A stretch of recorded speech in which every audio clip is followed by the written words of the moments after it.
shira yai. Oh yeah. It is no Jeffrey. Oh dada. The yana say betu one amount. The yana say Jadi to me mano. Ya beja tum say the one free ba. The yana say ya bedi na asem so. Na ye di no kure ama ye ho. The yana say to say ye Yesu born the tough no. Do yonko sa wo ho. Wo do yonko sa ho a wo ko born kuro no. Wo do yonko sa ho a wo ko born apo. Wo do yonko sa ho a wo ko fa keta asesa ne proye kwa so. Emma oseye enwura montam emma oseye enwura bia mote dabi wodo yonko sa ho a wo baye no ma betima boa ma ahoto etima ba na brabo mu. Oh yes. Ene ekuso ayedi ngomo wo Ghana mrasha bedwafia sa no mbe sore yenim se na na omo be sore no makwa ahomegye mu enoma wodo na esi wo Ghana mrasha bedwafie. Sarah Adjasa for member of parliament Dom Kwabenya and I Yan and Tiasa when Yaba or Mayimu our Ghana Sign on the Tibiana Bakwakosi at the end of this year majority for the sea and declare the city no vacant. Yankasa said yet to Radia so Sadia Benya Bamana and then a privileges committee worker. Omuba bobo nsamu omrasho bedwafia na ebekwa kosi sei ede na domikwa beja for worker mampanya so yenso ede na worker fa eye Sarah Joseph nsensemi ho ba wo Ghana mrasho bedwafia mugusu a wo mu bobo media budget review no enra honorable Rikopoku member of parliament Sunafo South what is sembi to dwa edan na di se ahokyira aba oman yi mu no aka obia maka majority leader honorable say chairman sabosu wo yam foto hu bi sam foto hu no ye no ye be gina so de di nkomo o my Ghana sika sam ntoto ye ba bia ye duro aban say ye ma no mfie mienu ni fa wo be dane ani ye busa se ye betime nya gidie e wa aban mu bibi wo ho a edan ni wadi sa aban enam kwa so a e bai mfie mienu ni fa wo ba be dane o my Ghana sika sam ho but if that's when I come some nya de bi sisi e fasa a year perception index neto so a year de afro barometer report no photo screen so nya de bi sisi e sa be on phone ho a twe be on phone ho pa me ba be activate phone lines no amanfo gidie e wo various institutions mo say in the city e Ghana forces Kennedy kind the Tosumi religious leaders, traditional leaders in a Tosumi and Sa. Baby, I get attempting a year court as a Libya and a Tosso 9. About to commission a Tosso Num, presidency and a Tossunsia, opposition political parties and a Tosson Son, opposing for and a Tosson Wake, Mrasaba Jafie and a Tosson Crown, Ghana Revenue Authority, Ashaya, Womubwamia Bwabwesikano, Echichima buying. What would you know?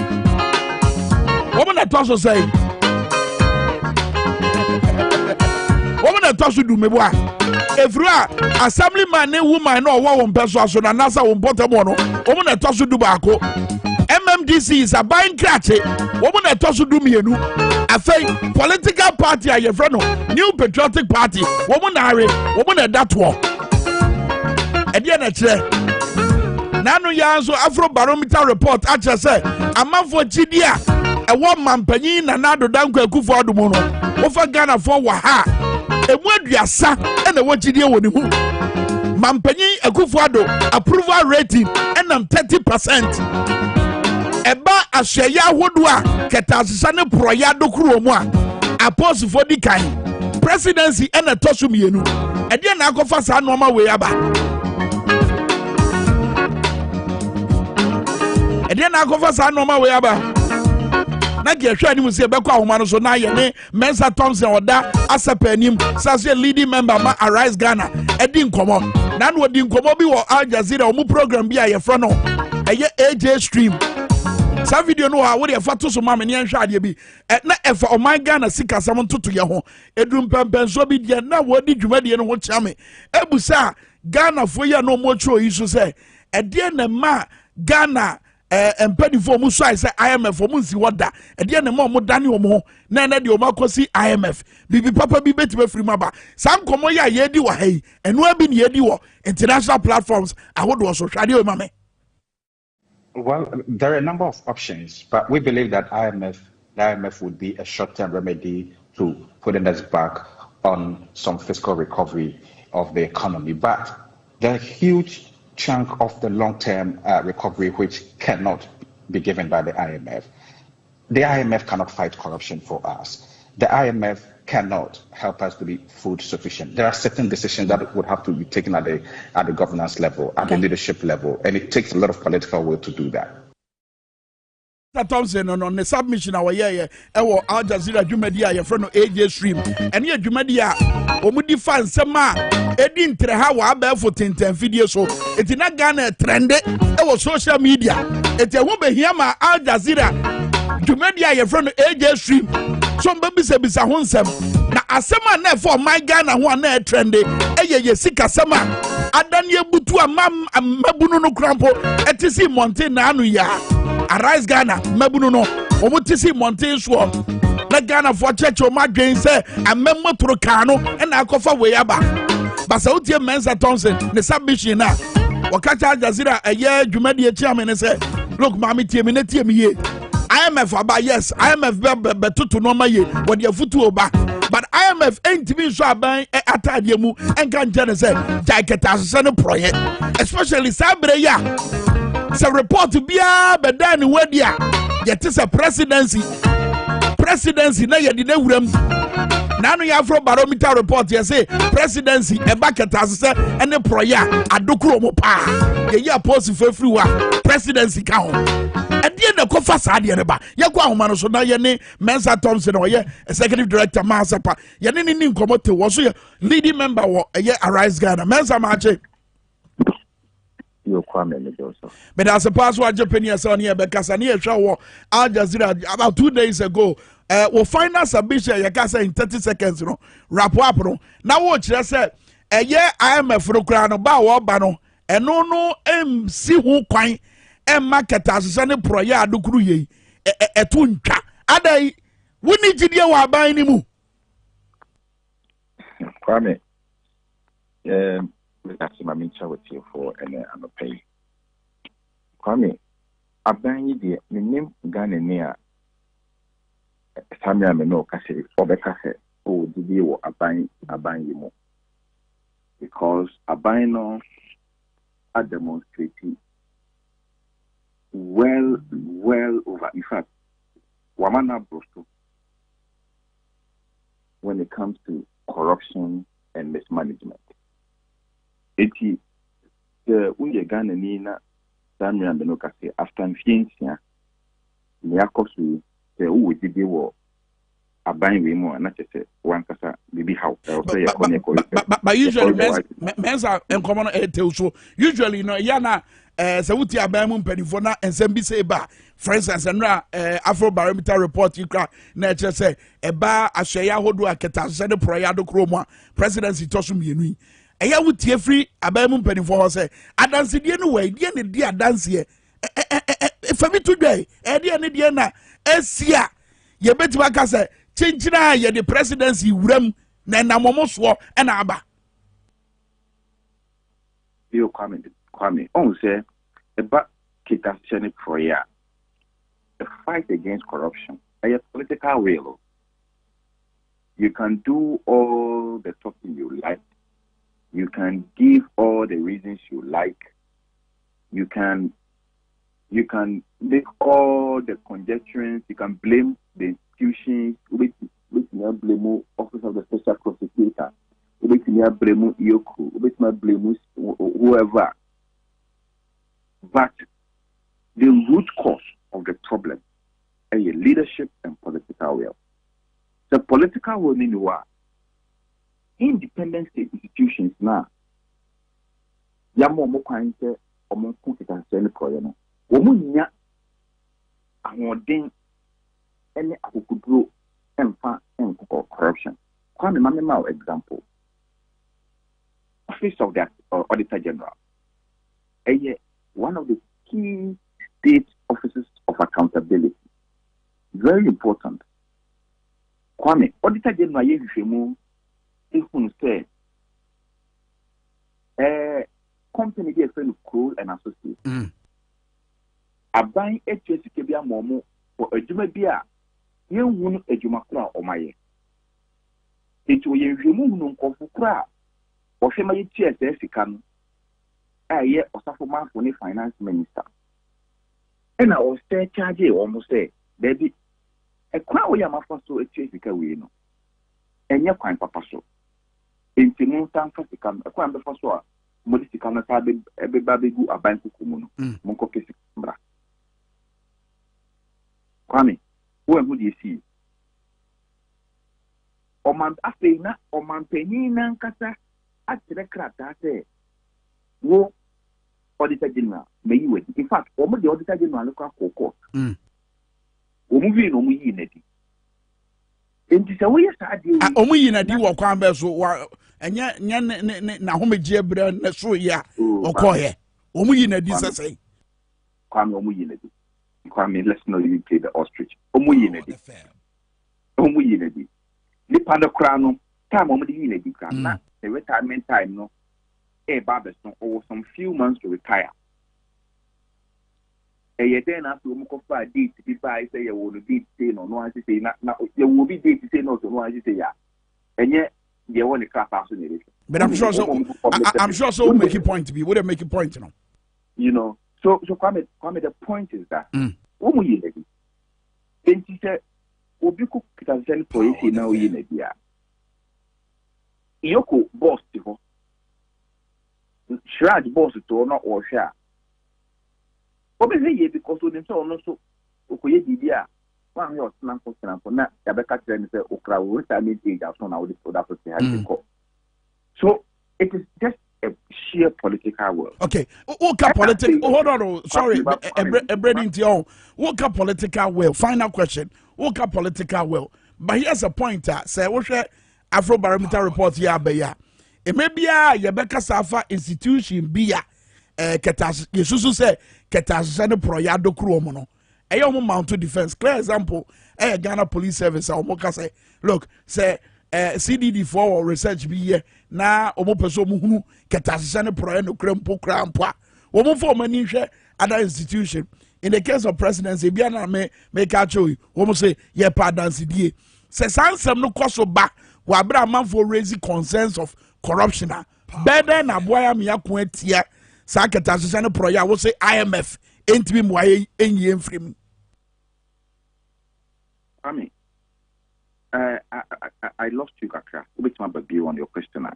Now, line on Echo Blanca. Make us say arguments are a yana institutions are hold amount to. In the case of presidency, it said, Midi can't do any no. Woman say, Fadancy dear better. In the case of Ghana Police Service, CDD. Afro Barometer report by and IGP issue statement. Ketasane Proya me a moka fire win as a modi when yes, so. But the other institutions are Okowa, Sano money because who Busa, I don't know one Kasanfa fire service, and one Kasanfa way home. See amount to such defense. Boba in a bois. Emma Yenina yet me a packet pro any proye, a queen, a hopumasibre. Kwame, ye be kind. The CDD Afrobarometer report measures perception. Power, the fair. I think that we should be able to draw the distinction between measurement of perception and measurement of actual corruption on the ground. And I think that you're combining conversation now, we may be missing the point. In fact, most of the two reports are abandoned from Ghana Statistical Service and Shraj and the Afrobarometer report are all attempting to measure the qualitative perception of corruption among Ghanaians or especially other state institutions. I think that the state institutions are entitled to defend themselves. But what we would wish, some of these reports will go further to find out actual corruption is that have happened. Kwame, the Auditor General report can tell you at the end of the financial year how much the country lost through maybe procurement infraction, how much we lost through, this type of corruption, insider misappropriation. The Auditor General report have that. Now, you can take the Auditor General report for 2020, compare it to the Auditor General report for 2021, and be able to see, based on the Auditor General's report, this number of procurement infractions happened. Yes, across to the tune. For example, last year, the procurement infractions alone, according to the Auditor General's report, was to the tune of about 34 million Ghana cedis. We don't know how much it will be this year. Based on that, we can be able to predict the corruption from and cost. If you take the Auditor General's report, last year, we know that now, for 2 years ago, we know we're losing averaging about 3 billion Ghana cedis to corruption every year. The Auditor General's report is saying that we've lost 12 billion. It has moved from 3 billion to 12.5 billion. These are some of the measurements which this is not perception. This is fact. So then when you take some of these reports and you make clear, your friend is saying, analysis of these of the figures, then you can know, say, okay, how much of these 12.5 billion of corruption did Ghana Police Service contribute? Kwame, to me, who can tell me say Ghana Police Service for women are the most corrupt institution in Ghana? I disagree with you. I disagree. Kwame, you see, when you are measuring something, you look at its impact. Ghana Police Force found it 1 city, 2 cities. That cannot be a measurement to say, or the benchmark to say, woman is the most corrupt institution. Go to the presidency. Go and see the quantum of money. Kwame, budgetary allocations to the Office of Government Machinery alone, which was about 700 million Ghana cedis a few years ago, is now over 3 billion Ghana cedis. What is the money being used for? Okay. Look at procurement at the Chief of Staff's office. How the Chief of Staff keep throwing money around to people, using money to rent jets to fly people about. How are those money accounted for? Millions of dollars. And see, we just presidency now the captain said Ghana Police Service for 2 cities, 5 cities, original council, make them the most corrupt institution. I will totally. All right. Very well. And then make proper analysis. Very well. Mensa, first our question you will say, Yenfa and common sense and how na yema etie for near her phone so and to us wo madwin chema ombeda na di wo Facebook na Facebook ye WhatsApp so Mensa medo say and ubra unyama ya no pay. Ebusia for Mensa Thompson no one e da sepa no was also a leading member Emma Arise Ghana. Ketas se ne proye on ye ni gina ya ne say IMF entimi mwaye Emma yan kuntia. And ye do mo suko wure mo ahwe Afro Barometer report. And it said the amount for susuye efa ketas ne proye etie. Baye nyina we so ne nane ho na menko Miami Captain Simbad, Roger Emmanuel, the sports monarch. One of the Captain Simbad. Oh, TV is also a Tasha vest. No, I sent a shirt to him. Roger Emmanuel, the sports monarch. Brasso saw the good Muslim. Roger, Pami, and to say, oh, coming, Yamiado, we are fine. We are Commonwealth games. Commonwealth games, yes, exclusively on Power FM, NTBR. Yani hello kubedin komo ho. That's right. Na ya hwese na nneoma siko na enra ye tinsem bi say yen athlete ne bi e bi enya visa ankwanko piemu ne nyina no oboboye mu ne ha hwese na siko komo game ni de nyame adom ye di athlete kakra koye on say we ni de enye so kan sensem na de anti sabre not say kwame kanya bie kwamu de ato de na tisagure wunsem na ya transfer na no pay ye di ebro Power 97.9 FM na fe TV SYZ Tenano Pay, Baby, I will be a share on Facebook, Obetimi Akona, from Sena Shishano, Nioma Esi, Consamano, a dossier papa, who himself come off giving Yamia Duma, and Ebetimi Asha say open ceremony, a Bassahusam. The Ebabana field down on each Remusidia, a ye Busumi Biano sweeping, and I say swimming, Jumedia, and no Etaikoso, our Bukum, Arinano, Hunsam said Hunsam, Ebabana field Remu, our football, Susan Samudia, Onum said the Blasters of Ghana, Onum said Ebobomo Enche, Onum Ebo friendly game, no my bang, and Ebo Princesses of Ghana, no, the Black Princesses. So Eco World Cup, Nom Atiatum our France, so Ababano Yabu near the home some about local news in the day, a dozen as Santiago the court, a home some our Hassasana House of Folk, Anya Asasabetuja Somo, junior team coach, Epen for Apamano, Dietina Coachy, Yapamano Honsam, Eba Red Tablo United, Ramo Casama Fonso Akasa, say let the Biana Namu Yamunano, Saletano Nukreba Kukran, a Niminian, the Honsam, Ebra and Ano Pay, our Jumedo 17.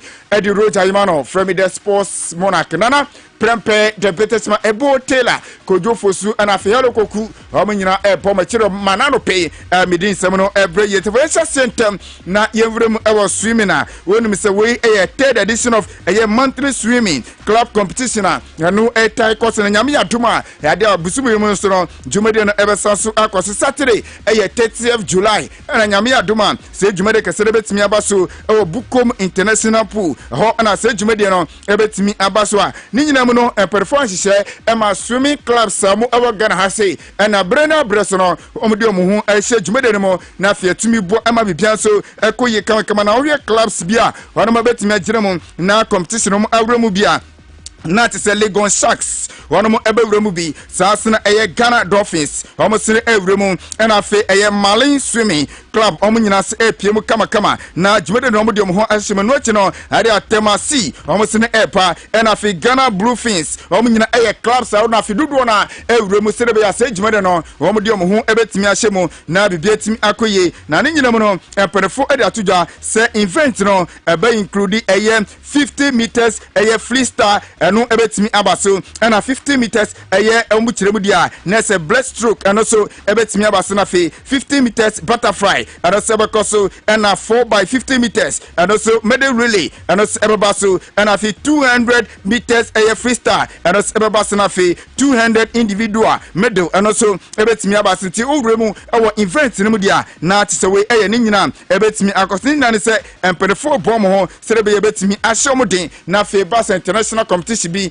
and I say be a bas senior swimming championship bi ebetimi akosidia ni nyina ne se ba ne se dia na ti somebody kan a prepare swimmers na ansa na wechi no urema Ghana etimi so anya medals ahodo nte no enye hye fie no ma eno se eba na yenko Commonwealth game nyame ya duma ene Commonwealth game ne ehye ewo Birmingham na ohwe dwumade no ebetimi akoso a na tese athletes be over 1000 na omnyina so ekowremu na fe dwumade no ono ahwe bibia koye na unim se Ghana ye di 126 contingents na tse di akopiem a omnyina so ebetimi ahwe na fe akompete na fe bibia koye kama na Ghana ye cycling at se ref na Anthony Boachi unim se training no na tse training na ekoso Birmingham no na enya semkitu akranti ohia TV so azeso a obo sampa video no na etwegu a na tse enya semkitu akra eno achi no ohia Ghana brante fa na Derek Abrefa ono se eye tennis star ono se ohia se na preparation koso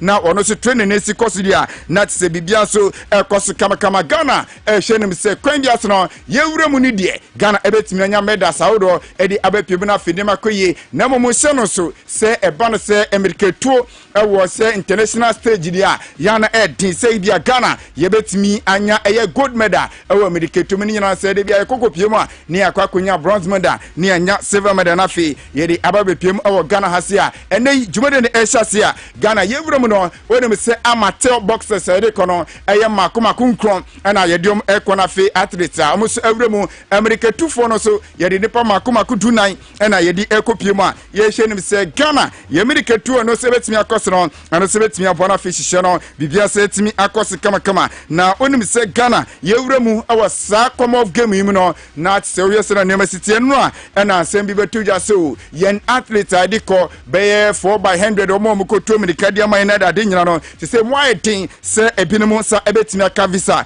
ni nyina no se abrante fe na Joseph Menu ni aba betuja ne se wono nyadia personal issues ntino wono etimi awrem awo UK na jumedi pass no wakwa kwekirem ediama Ghana sasena abrante fa de yima no yeboa wano si athlete edi magana si ni atie ane se wono so visa issue challenges mi na ade ntino wono so entimi anya visa entimi awrem na no na perfodi atoja se America tufo no omo wonkrofo bi ate omo wo reserve a omo de nyame adum omo nya visa omo de omo ate atuma wono eko boss bibia betimi akoi ni nya ne se abrante fa ne Barnabas wono ensa timi aka ne visa wate atum ewo UK sasena awrem dia Rashid eye Saminu wono se etimi awrem a omo hwenim se sankrofo we mienu so ebetimi aboa na fenema so etimi akoye kama na ada development ni yetitie ani se tise woda woni kirema abaya fa na Deborah Akwa wono report eba na se wono so ni visa won sensem no ene so akwakoye di na fenipa mienu bi a wo nyina ka hono visa won sensem aye dindia wo mamo a National Sports Authority and Sports Ministry gusu tutu niama se wo so sabetimi akomo visa na afi wo nyina akowure mo UK na Commonwealth game no wo ahwe na bibia akoye ye kwa homa no so na yani hello kweku ani nkomo all the way from UK na Commonwealth game at se ne esha so se na niam sitie nyina odi ha update e de amayan. Hello Koku, good morning. Ewo Ghana. Bibi aboko de. Good morning, Roger Emmanuel, the sports mother. Bibi aboko. Me jiri say UK ni abon tisi na bibi dem kama. Oh, bibi adi dem minia. Na awonu wo mu ana osu no de wo. Well, Roger, my power 97.9 FM. And after TVS was a chief one at the phone in Aquaba. And for Embra Birmingham Mountain, so UK had a winner. Roger, the Tiana said, what you can be so whether on some dear Mambo. What an idiot. We are both a crack. And from Manas were born on you. And the I honey home. On a thick corner. I saw one of was an economic crack now. About a chica crack. Dana, whether an AT&T. What an idiot. Okay, but then, Roger, if he Nami and say, I have a bit more high. Jumedian Perifash said the 22nd edition of the Commonwealth Games.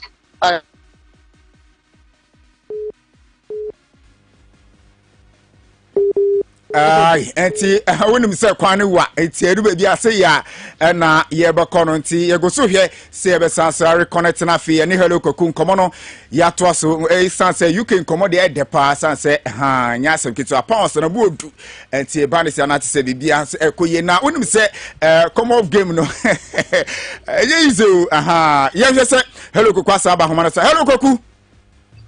Hello Roger and anti amanu ebo nani kakra ti to asoma why okay na the tiene say o hwe say dia abrofo na toto niema ahihye niema na say the arrangement sifatie na menka dada ade a edemu pa na Roger empirifo en hwe say venues mako edunum 15 venues and wo mu di host the 22nd edition of the Commonwealth Games I told you Birmingham no Udweni etem ewo baby a enne open ceremony ni beto dwa Alexander Stadium ho na emperipocha ho so athletics ebetimi ato dwa para athletics enso be course wa fei udweni chem ewo arena Birmingham ho so gymnastic ho ena wo mo epeganda de dodo na no so no omudwumedi no ebeto dwa ho no mo African chase forest on cycling mountain bike and so ebeto dwa afi Coventry arena on a judo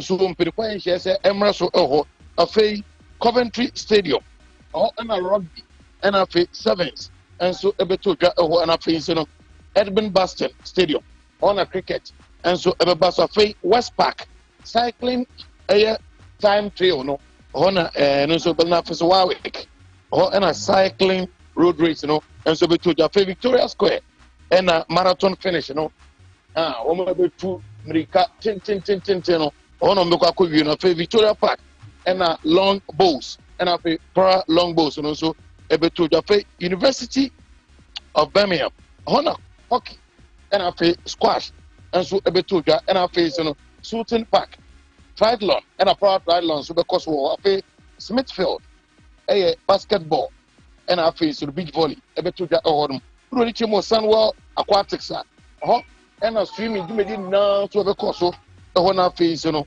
beebi a ɛnni kan amanfoɔ ɛni wɔn paa ɛyɛ the neck the national exhibition center ɛhɔ ɛna yɛ accreditation yɛ kɔkɔ gye no ɛhɔ na badminton ɛto dwa ɛhɔ na boxing ɛto dwa ɛhɔ ɛna netball ɛbɛto dwa ɛhɔ na powerlifting ɛnso ɛbɛto dwa na afei table tennis ɛna afei weightlifting ɛnso ɛbɛto dwa na roger anamontuo ne sɛ mpanyinfoɔ a nhyɛ sɛ ɛnɛ awia sɛ ɛbɔ dumienu a wɔn mo de nsɛmtwerɛfoɔ nhyɛ mu bɛhyɛ sansana open ceremony no ɛnso aba so na president ɛde ma Commonwealth Games Federation ɛyɛ Dami Louis Martin ɔba abɛdi nkɔmɔ wɔne nsɛmtwerɛfoɔ bɛdi nkɔmɔ afei so no CEO ɛde ma Commonwealth Games Federation no ɛyɛ Kati Sablia wɔn nso ne ɛba abɛdi nkɔmɔ afei chairman ɛna ɛde ma Birmingham 2022 no ɛyɛ John Crabtree wɔn nso ba abɛkasa na afei so no CEO ɛde ma Birmingham 2022 ɛyɛ Iron Ray wɔn nso ɛba abɛdi nkɔmɔ na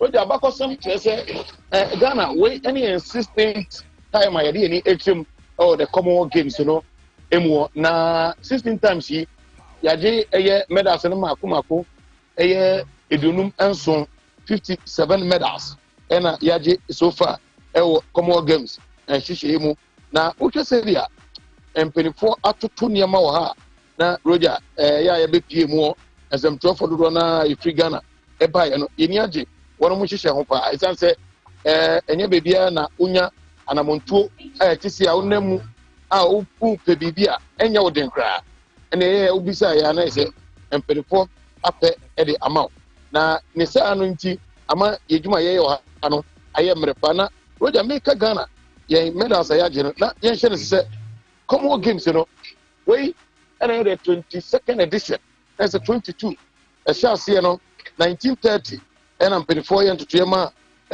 Commonwealth Games no ɛnso etimi ɛhyɛ aseɛ na wohwɛ ɛso anamontuo ɛne kwan a ɛsi fa enyini ɛne mpɛmpɛnso aba bɛdu a na mpanyinfoɔ wɔ adwene bi sɛ 1942 ɛne 1946 a ɛntimi amba so no wompɛ sɛ saa deɛ no ɛbɛtɔ dwa biom na abakɔsɛm kyerɛ sɛ British Empire Games saa berɛ na 1930 ne ɛhyɛ aseɛ no na ɛno ne din a ɛda soɔ na wɔn fa ne sɛ friendly games ɛkɔ animu ɛwɛ 1950 mu no ɛna wɔn yɛ nhyɛ ɛma ne bɛda no British Empire and Commonwealth Games afei ɛbɛdu baabi no ɛna wɔn yɛ British Commonwealth Games ɛna ɛnɛ yi ɛde aba bɛdu Commonwealth Games a Australia man tumi di hostu Indian force tumi di hostu afei so America tumi di hostu na afei wɔn yɛ friend Great Britain so ɛtumi di hostu na 22nd edition yi deɛ menkan dada ɛyɛ ne kan yɛ papa ɔbɛmi amamɔnten so a kyerɛ sɛ ɛnyɛ afidie agorɔ na mepɛ sɛ mebom kakra Ghana yɛ mmɔde mo so far ɛwɔ Commonwealth Games aseɛ wonim sɛ 1954 yɛ 16 times ɛyɛakɔ 1954 ɛne yɛhyɛ aseɛ no yɛkɔɔ ɛne yɛangye medal bi a na ɛwura mu 1958 ɛwɔ Cardiff ɛne yɛkɔɛ ne yɛkɔgye bronze baako 1962 ɛpie mu Australia Perth ɛhɔ nso yɛkɔgye gold ne mmiɛnsa ɛgye silver num ɛgye bronze baako ɛna afei pie mu ɛwɔ Air Kingston 1966 ɔno nso yɛgye gold no num na ɛsɛ hɔ ne yɛ mmɔde pagya kɔ soro ɛgye silver mmienu ɛgye bronze ɛnso mmienu in total na yɛ 9 1970 Edinburgh ɔno nso yɛkɔkɔ pie mu na ɔhɔ ɛna anamontuo yɛkɔɔyɛ no yɛdi 2 gold medals ɔhɔ no wɔn sɛ na yɛsɛ mmɔde ahyɛ aseɛ ɛɛba fam 2 gold medals 3 silver ɛna afei nso no 5 bronze in total na yɛ 9 deɛ ba na yɛn gold no so ate afei 1974 Christchurch ɔno nso yɛkɔkɔ pie mu na yɛde gold medal ne baako bronze no ɛyɛ nu ɛna silver mmiɛnsa ɛno nso 9 afei Edmonton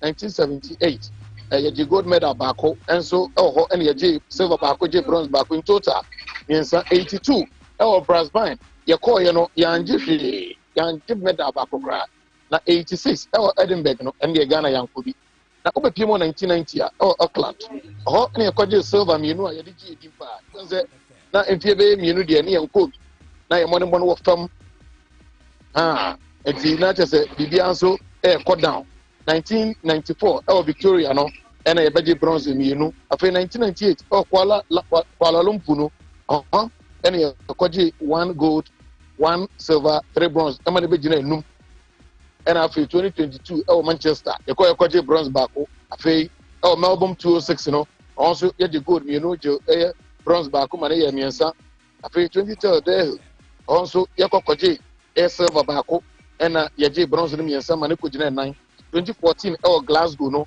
you call kwaji bronze mienu and ye be fie and afei the kwakwemu nan wada 2018 Gold Coast was Australia no eko kwaji bronze back beka branch I friend Jessilati boxer and oje Sameda no edmo mangana in total no Ghana your participation in Commonwealth Games you know 50 gold medals 18 silvers and 24 bronze in total 57 medals and yaje so obepiem ha you just say team Ghana back to you Roger adia ba ko tie say very difficult say obewremu ewo game village because only pastor untimi nkọ adi say opanyini bi etimi piefio aba be sponsor the world roman sana wetimi ni athlete ni coaches ni bi etie but ye pia say betimi awura say strict measures e da no enye easy cry but ni name no ye say betimi pia na face bi sepata say de ma yetie po no ye de ama wono it is so far so good and it just lati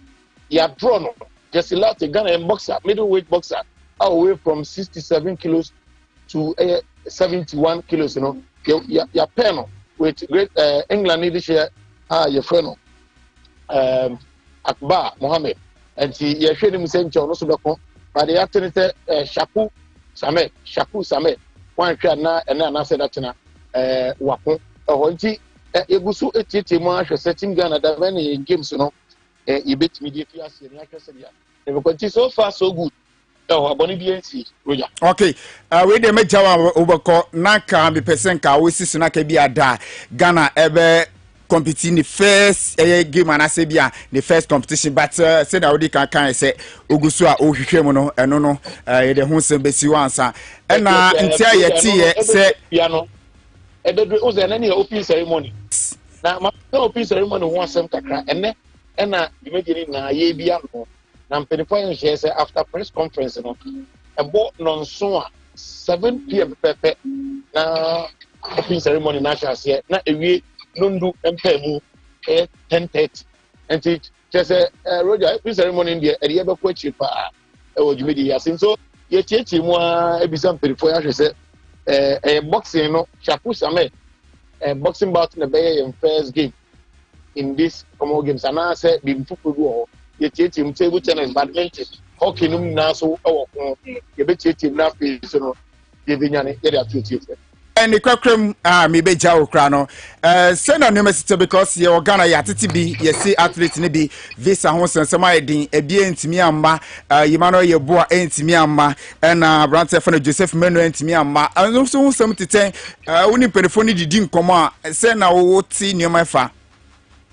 Yes, on that score, I think I am so yapete sani ya maniama no say we ntimi amba we abanti so them di kan game village no ono kaede say be allow more game village no wakodi nkomo na wonya infoni ye no afei na mpedifo ye nhye bi say also mo maye ticket bi e de kan ye accreditation no ene betimi amaye pan ma yewura game village wanti etie mu say info bi e beje bia no ye be follow up na afei yeah, but for now, yeah, I mean, one more buy in a smoothie, maybe after in units will do excellent. I don't know how we would know this is a possible. So, yeah, TV, the better cheap. Hello Kokoya da CP Nyakupo nshira oni reports kama updates ya odi my final come off gamer nyame aduma ehya se e wo Birmingham abonten so ti yenia hello Koku na moti se ori report no dia man no mreko na nim no ne ebeti fom de ebeto fom pane kra na ebeto fom o UK hono mo a yere ho nsem ebebre yeti fo yento nsem no so na onim se nyame aduma Ghana omo athlete hono mo ebeto America ne dia man no dodo na ede kwa na omo ye makoma kudu nan na onim se 4 200 meters and 100 meters 4 by 100 meters really no not branch for Benjamin Zamati one ebetimi edim akotin yepa and Joseph Paul Amwa one also ebetimi akobi and afia branch for Safwentry one also eka one afi Isaac Botry one also edim akoti and Barnabas and afi Alex Amankwa one and ebeko 800 meters edi ama Omai Ghana na bibia setimi akoina afi uremu ewo man so afema dia 4 by 100 really eno ebeye Mary Boachi and afi Latifa Ali one also no ebetimi akobi and afi abaiwa ye fene se eye Haluti ho one also ebetimi edim akoti and gifting gifting kwachiwa one also no ebekobi and Debola Aqua one long jump and afi 4 by 100 and ono so ebetimi akona afi Abigail Quartin one eye high jump and afi Rose eye Amoniwa one also no ebetimi akọ high jump and afi Mata Bisa abaiwa we mredo chebo ne husem ebeye dija awo Ghana as Mata Bisa ebeko 1500 and afi 800 meters edi ama Ghana ti America 24 no one mo husem sem no yenko sem from yekọ the Blasters of Ghana ono se enche babako World Cup 2022 awo Qatar and they penfosie fantuja se nyame eya tuma on the 17th of November the Blasters of Ghana wo any Switzerland mino ebetimi abo international friendly game sa game no penfo chirema ebetuja awo omaya yefene se Abu Dhabi and a penfo chirem se sa game no ebetimi abas ni nyina eya mbo penfo yesere be World Cup ye di ani e chirem no Ghana ni ma betimi ko ni se Ghana ye ni amai se Uruguay sa se na Portugal any South Korea nyina and ewo group mu a Ghana hwe ni se group 8 ne kwan bia so ye betimi qualify na afia ko ye ni na bibia so atimi so akosente no eye nsema fi the Blasters of Ghana kachi the Black Princesses of Ghana wo se no na wo se touch down of France ni nyina ne se wo no se ekoye preparation out of Costa Rica eye under 20 female World Cup and se ebetimi so abaso ni se Ghana group no ye ni Japan US nyina ewo group a ye hwe ni se Ghana so ye betimi qualify from your group no na fi Netherlands amuso ye group no ye betimi atwe form so na fi ye si qualify nyame atuma the Black Princesses of Ghana almost nyame adoma Saturday ono mo hwese almost friendly game edikan and also ebetimi enso abasente enu yensema and se be yanko Retabale United ono mo cup ni abetuja ne se mo kasama for se Mubarak se mfantuja se bia nam so management ya dissolve no coach ne ya pam no wase da bi sa se no nyesa na tin nkrofo bi eno makọ forge eye ball chama signature and o mo de sankrata no de ababoti enti nsema odi eman. Well, it is not true. Letter now and on social media, no, it is not the reflection of what people are thinking out there. Because social letter now, the content of the letter and the nipa or letter, no, you see, it is a criminal act, and the reason is that both chairman no didn't and any signature no says he has no idea whatsoever about the letter. Some hours later, I say a material letter and then social media that they have dissolved the technical team and the management. So we placed a call to him and we sent him a copy of the letter, and he told us to disregard it because we called the secretary said he has not written any letter. We are quite aware that some supporters will push some dissolve management and technical team. So we think that there are those who went behind because one or two of them were part of the management in the Division 1. Unfortunately, Yaba Premier League in the moment, and these are the people who have organized other supporters, to fight against the management and at the technical team. So we suspect there are those who went and wrote the letter. But it is a criminal offense to have forced somebody, not just anybody, but the board chairman of a club like Royal Assembly United, and also, using the letterhead of the club to write such a forceful letter there. Now, say more than party.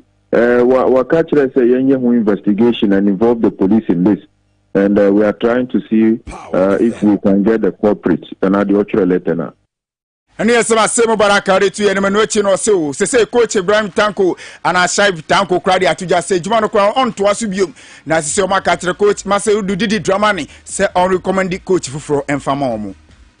And no, you're coach, Asia, or my ATS, yes, for personal reasons, indeed, want me and to us and Yajuma Emma RTU.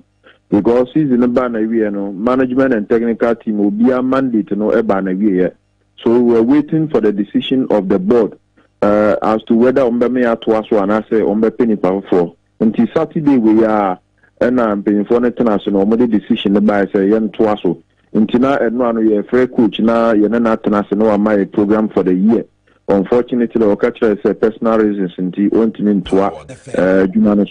that is the only sad news I think we have for now. But apart from that, management is working. The incident happened somewhere 4 or 5 o'clock in the evening. My name is Yodi Nkomo said he was going to use the night to make some few calls. He's spoken to the board. My catcher and said, Coach Shaibu Ibrahim Tanko so want to me and to our so. But we are trying to talk to Mashudi Dramani to make a recommendation for us, whilst we also look to see if he let me and you'll be for this particular season. Etanu yasema say mubaraka kasama for Edima Red Tabala United nisema odi atujana oni mse waka SSU di asanya nukre say clubs BP Abrante Fene David Agbadna wasi nyade official club bia atro edi abro mo yenko haso foka kache nura penefo se mfantuja so mu youth coach ye fene ni odum Edward ni odum se penefo di atuja se wono so penefo apam after say yes saki 5 players edi team no no penefo chirim se coach Edward ni odum wono so penefo asaki na nyade obakose has for common under 20 team coach na no yensema and also ebayron sensema tifo na place makuma kunuma ya sakio from house of folk no opariado e kasama for adima house of folk a justify nientia sa players no kra no omo adiomo ato transfer na say omo contract suye no omo unrenew biu a decision. Everybody is part of the decision. That is why it is a club decision. That's why it is not you on decision. It's a club decision. And the club feels that this is the best direction that we want to go. Into na anya say you kwashi a demo near throw letter edemo almost say sebi movie as onko. It doesn't mean that your football career has ended. These things are part of the game. When it happens, it is you, the footballer, your manager or your agency, how you approach it, how you think about the future of the player, and then. And yes, some parado to January no so asante do for you Jesse Ababonten supporters near J and omudo 2 for crown phone near boom and so do na ka ho asem and na bim so ye co precision our Turkey and us Ghana league ni se obeji a enye Turkey habako and enye Jesse FA na abehye na Jesse FA enye league past 2 seasons. This is the 3rd season I ever be remune. No Jesse has been better than the House of Folk Jesse. Not only in Ghana here, but in Africa. I'm not the one saying it because I speak for House of Folk. And I can tell you that if last 3 seasons we said it was an excellent jersey, we used all the adjectives to describe the jersey and everybody loved it. We used superior adjectives to describe Niashe last season. This season, it is mind-blowing. I have seen what Kotoko has, but with all respect to all other things, without any disrespect, Moshojo, Team BN and just say will come close to what. Etano yesema ro pareado di atujara some amati for na ye bekwamroni na se report abacho yan se John Apostle Bobokono onama brante ba kwefre Raymond anochi no modeboko kan ye pa division 1 ohwe match boy na fi goals o she 10 goals ana ye 8 assists ni abatuja ne se ye siwo erima John Apostle oru asamiado amino kasiri o nyina tiatum awo itila oni nyina sa brante ro anya debi onoma wono se no ekwakwa sante no yesema pa oko South Africa omo football federation no e di atuja na football association ura Danny Jordan eda no dia tuja se ne finde ko onmo man national team no na fi mema ne nyina e ko tournament a wo se winning bonus no obi abeji pe entenya dia mema na beji kese ase ma no se nya dia omuso beji kese ase mema na se sika no omo nyina so e be che ne penu yensema ura Danny Jordan so edi tuja onim se Euro 2022 ema ne dia no e ko so e wo te se dwumadia e ko so no a ade asemi final game no bako esas e ko so ema oman afere Germany omuchi France omu matimi no ebom eka polpoli mienu a ono matimi ba ko tinyame aduma final game no ebetimi abasenti Germany omu ni England fo a omu hosi jumade no na David nyame aduma Sunday na sa game no so ebetimi abasenti no reporter eno se ebaire ho se ema yetifo na report eba ne se eye boboko fo ne se Chelsea asho interest e wo Leicester City omu abrante a ye fo ne Wesley Fafana abrante no ye se Chelsea fo epeso musa na se Leicester fo de atuja se sikeda abrante ne trese no eye ɛyɛ 70 million euros no yɛ sika ɛno ɛda abrante no ne tire so ntia no yɛ nsɛm ɛba sei abɛtogya sɛ Barcelona fo anya ewie abrante fo no Yule Konde a te sɛ wɔno esi akan ɛde ma Sevilla Bobo kono sidie ɔmo na abrante no ewie bibia sika pie mu ɛyɛ 50 million euros ntinei waso no bo Chelsea a okosi akan ɛde ama FC Barcelona eno yesema eno akwasedi nsem ni nyire si yesore so na Kwame Menka eni abegyafo nyina na se Jobas no yasanso apegya apia na bibia nso yedane ho aba ye basisi ye ba ye beto adwumadi no so roja me da se bye bye ye ba.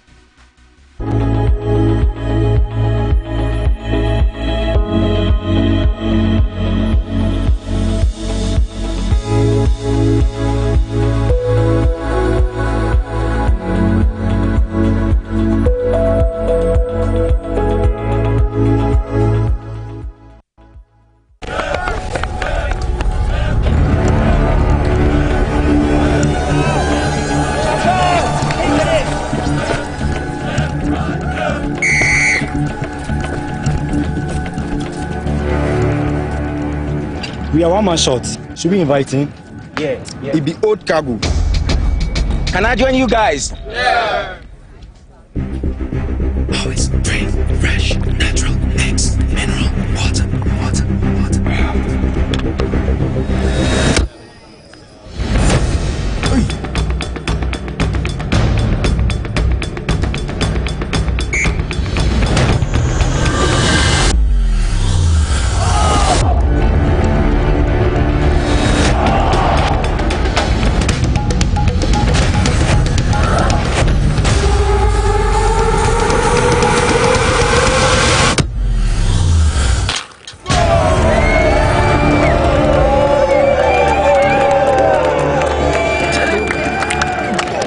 You still got it. Always keep hydrated naturally. That's my secret.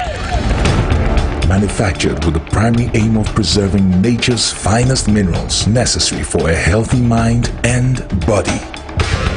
X Natural Mineral Water. Simply natural.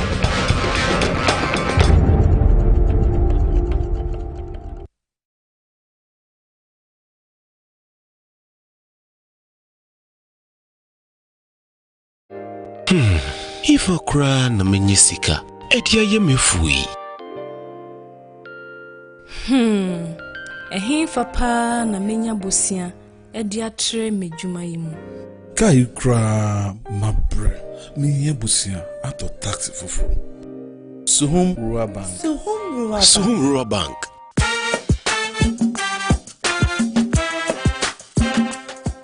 Yema mwakwa ababa Suhum Rural Bank. Ye won hyehyɛ ahodoɔ bi te sɛ dwadifo abosia, ekokro bosia, susu account, and it does wɔ hɔ savings account, me bada chain savings account, and the akeka ho. Suhum Rural Bank was 03422919896. Na won so wetumi aka sɛ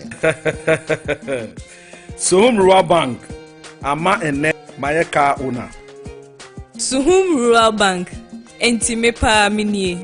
Suhum Rural Bank, growing our heritage.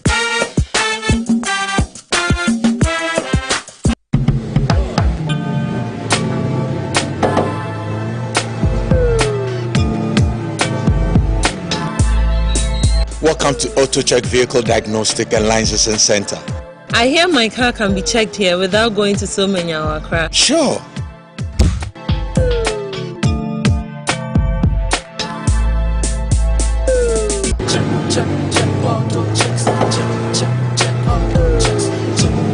Emission, check. Alignment, check. Brakes, check. Visit AutoChecks at Koforidua Aquadum Road for the roadworthiness of your vehicle, from saloon cars to heavy-duty industrial vehicles. Madam, your car is now ready for the road. Thank you so much. AutoChecks, check. AutoChecks, your safety, our priority. Check. AutoChecks.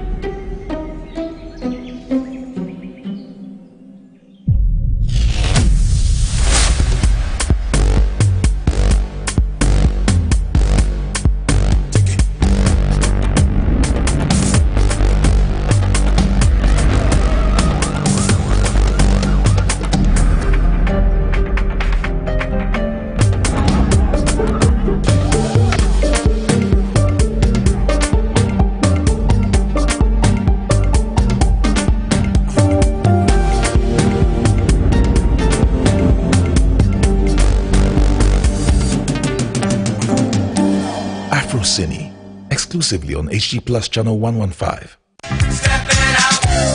Introducing the Stepping Out Ghana project. The Stepping Out Ghana project seeks to promote night culture in Ghana through the provision of vigorous advertising of nightlife entertainment programs, taking revelers to entertainment joints and back to their neighborhoods in safety. We will take you to experience nightlife in Keta, Ho, Kumasi, Accra, Akropon, Koforidia, Amejofe, Winneba, Tadi, and nightlife all over Ghana. There will be barbecue parties, cocktails at the receptions, and of course there will be lots of fun. And there will be a playback on TV XYZ, Radio XYZ, Power FM, and others. So guys and dolls in Kaswa, Sotwom, Madina, Adabraka, East Legon, Tema, Enshaiso, Nima, Patase, and all areas in Ghana. Tertiary schools, key fit clubs, motor clubs, and social media clubs be on standby. Stepping Out Ghana is here.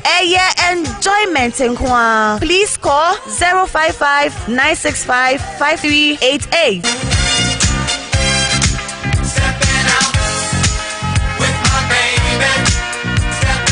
Nyansa Shase, Oni Yamisro. Power 97.9 FM. With the Wisdom Summit 2022. Abobasi. Watu Zafre. Reverend D.Y. Donko. Counselor Donko. Reverend Dr. Charlotte Odro. Sofumami Counselor Bako Pe. Dr. Eugene Ba. Oye Embryologist. Na Elder Dr. Nana Amo Toby. Chairman of Tobinko Group of Company. Onusuru Baby. Wisdom Summit 2022. Power 97.9 FM. Majumezini Sinanano Denoru Host here. Ajimani Awani. Osu Presbyterian Church Auditorium. A hot noye venue. 10 a.m. An apartment bro in a time. Neas Jumezino Ashishano. Saturday, 20th August 2022. Isaiah 33 verse 6. It will be the sure foundation of your time. Guest artist yes Celestine Donko. Sepade impartation wusunya bio Wisdom Summit yasa. 9 day ever send attend. Ezako number yido 0248 712812. A Sunday yana ya reserve wusitamo. Wupese will sponsor Wisdom Summit 2022 Fre 0554 343 167 0554 343 167. Hey, Wisdom Summit. Nyasa wa warimu. Nyasa wa apomudimu. Nyasa wa yeyomu. Wisdom Summit. Nyasa wa wompenetrim.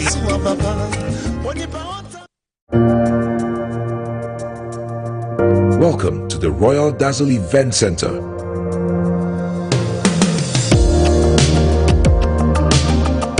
With a lush and well-maintained lawn and garden, you are assured of the best serene and comfortable atmosphere to organize all your family and social events. Live the royal moments here with friends and family. The hosting capacity of 600 to 800 people makes Royal Dazzle the most versatile of places to host weddings, parties, funerals, conferences, concerts, and many more. Create your memories with us. Call us for inquiries on 055-814-8585 or 024-620-2144, or pass by and speak to any of our friendly staff. Locate us at Myjohn, close to Zoom Lion headquarters. Royal Dazzle Event Center, creating memories.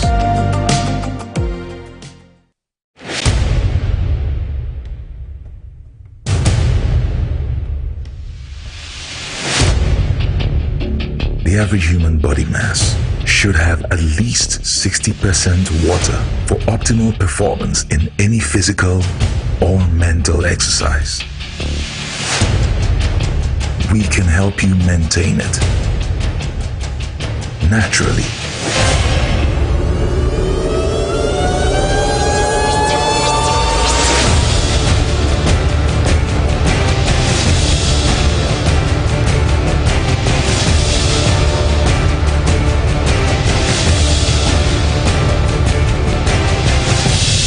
X Natural Mineral Water. Simply natural.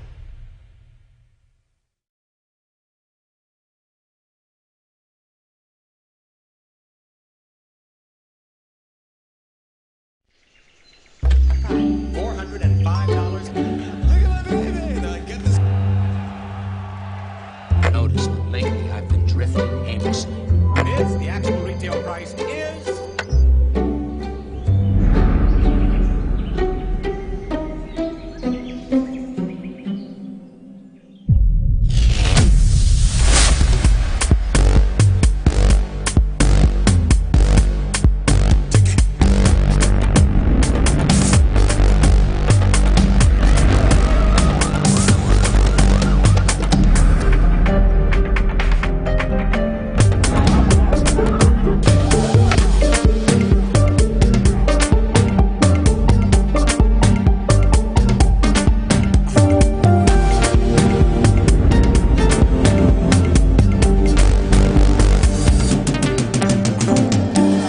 Afro Cine, exclusively on HG Plus Channel 115. If I cry na menyisika, etia ye mefui. Ehinfa pa na menya bosia, edia tre medwuma yimu. Kai kra mabre, miye busia ato taxi fufu. Suhum Rural Bank. Suhum Rural Bank.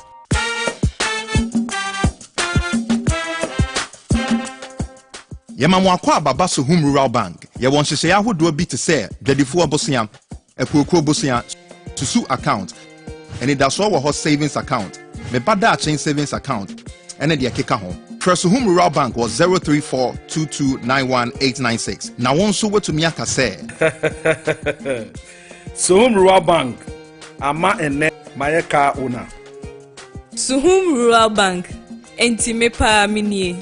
Suhum Rural Bank, growing our heritage.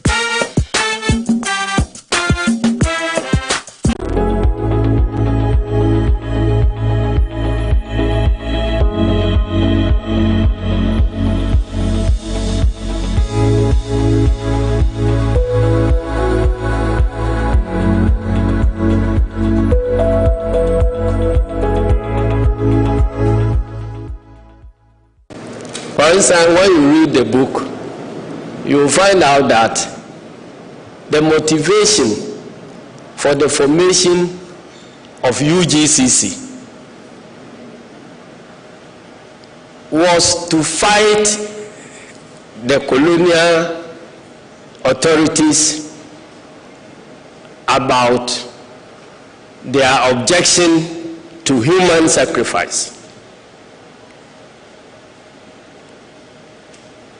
About 4 or 3 of the so-called Big Six were made up of lawyers who came together to defend criminals who had executed a chief,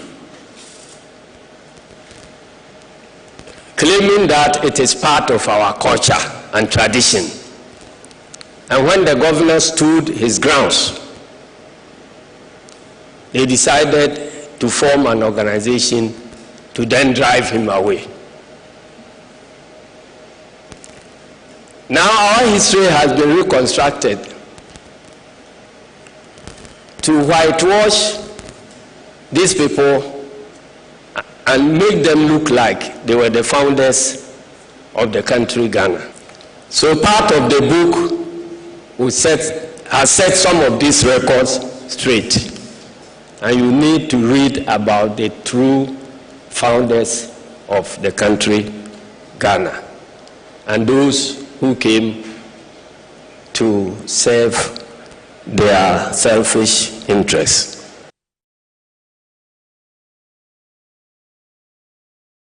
NDC is quite a unique party. Look at our writer. I don't know how old he was 30 years ago, but that's not what matters.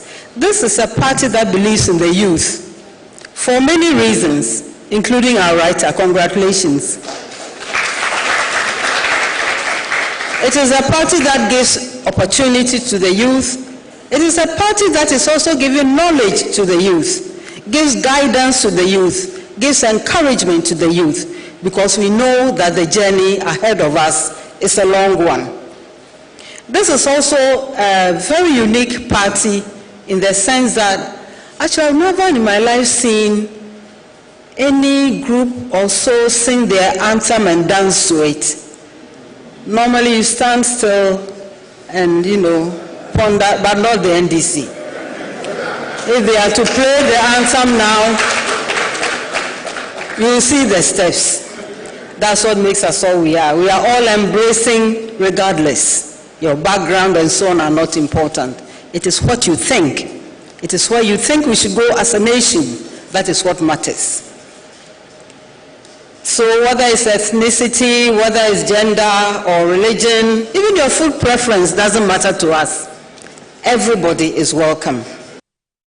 Or from January 2025 until we celebrate our Golden Jubilee in the next 20 years. We believe that our party records is very rich, and our party cannot be compared to any other party. We reject the narration that the NDC and the MPP are the same. We are not the same. We are the party which delivers on promises. We don't build castles in the air. When we say we build hospitals, we build hospitals. When we say we build universities, we build universities. When we say we build interchanges and roads, we build roads. We don't give promises and 2 years revise the promises from 88 hospitals to 101 when we had not even started one already.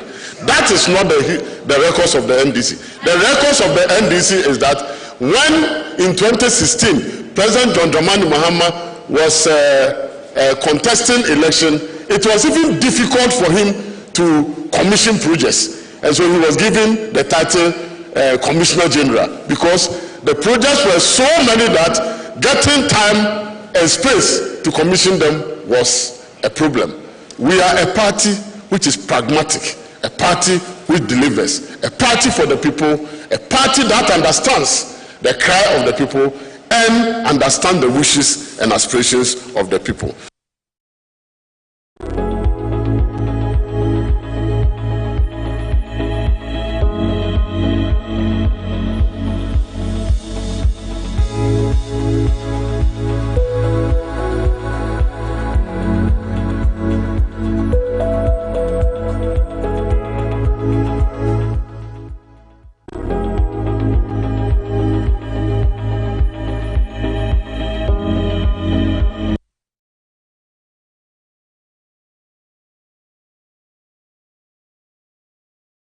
So TV XYZ Brasso say a day if for you Kasiebo bebremo.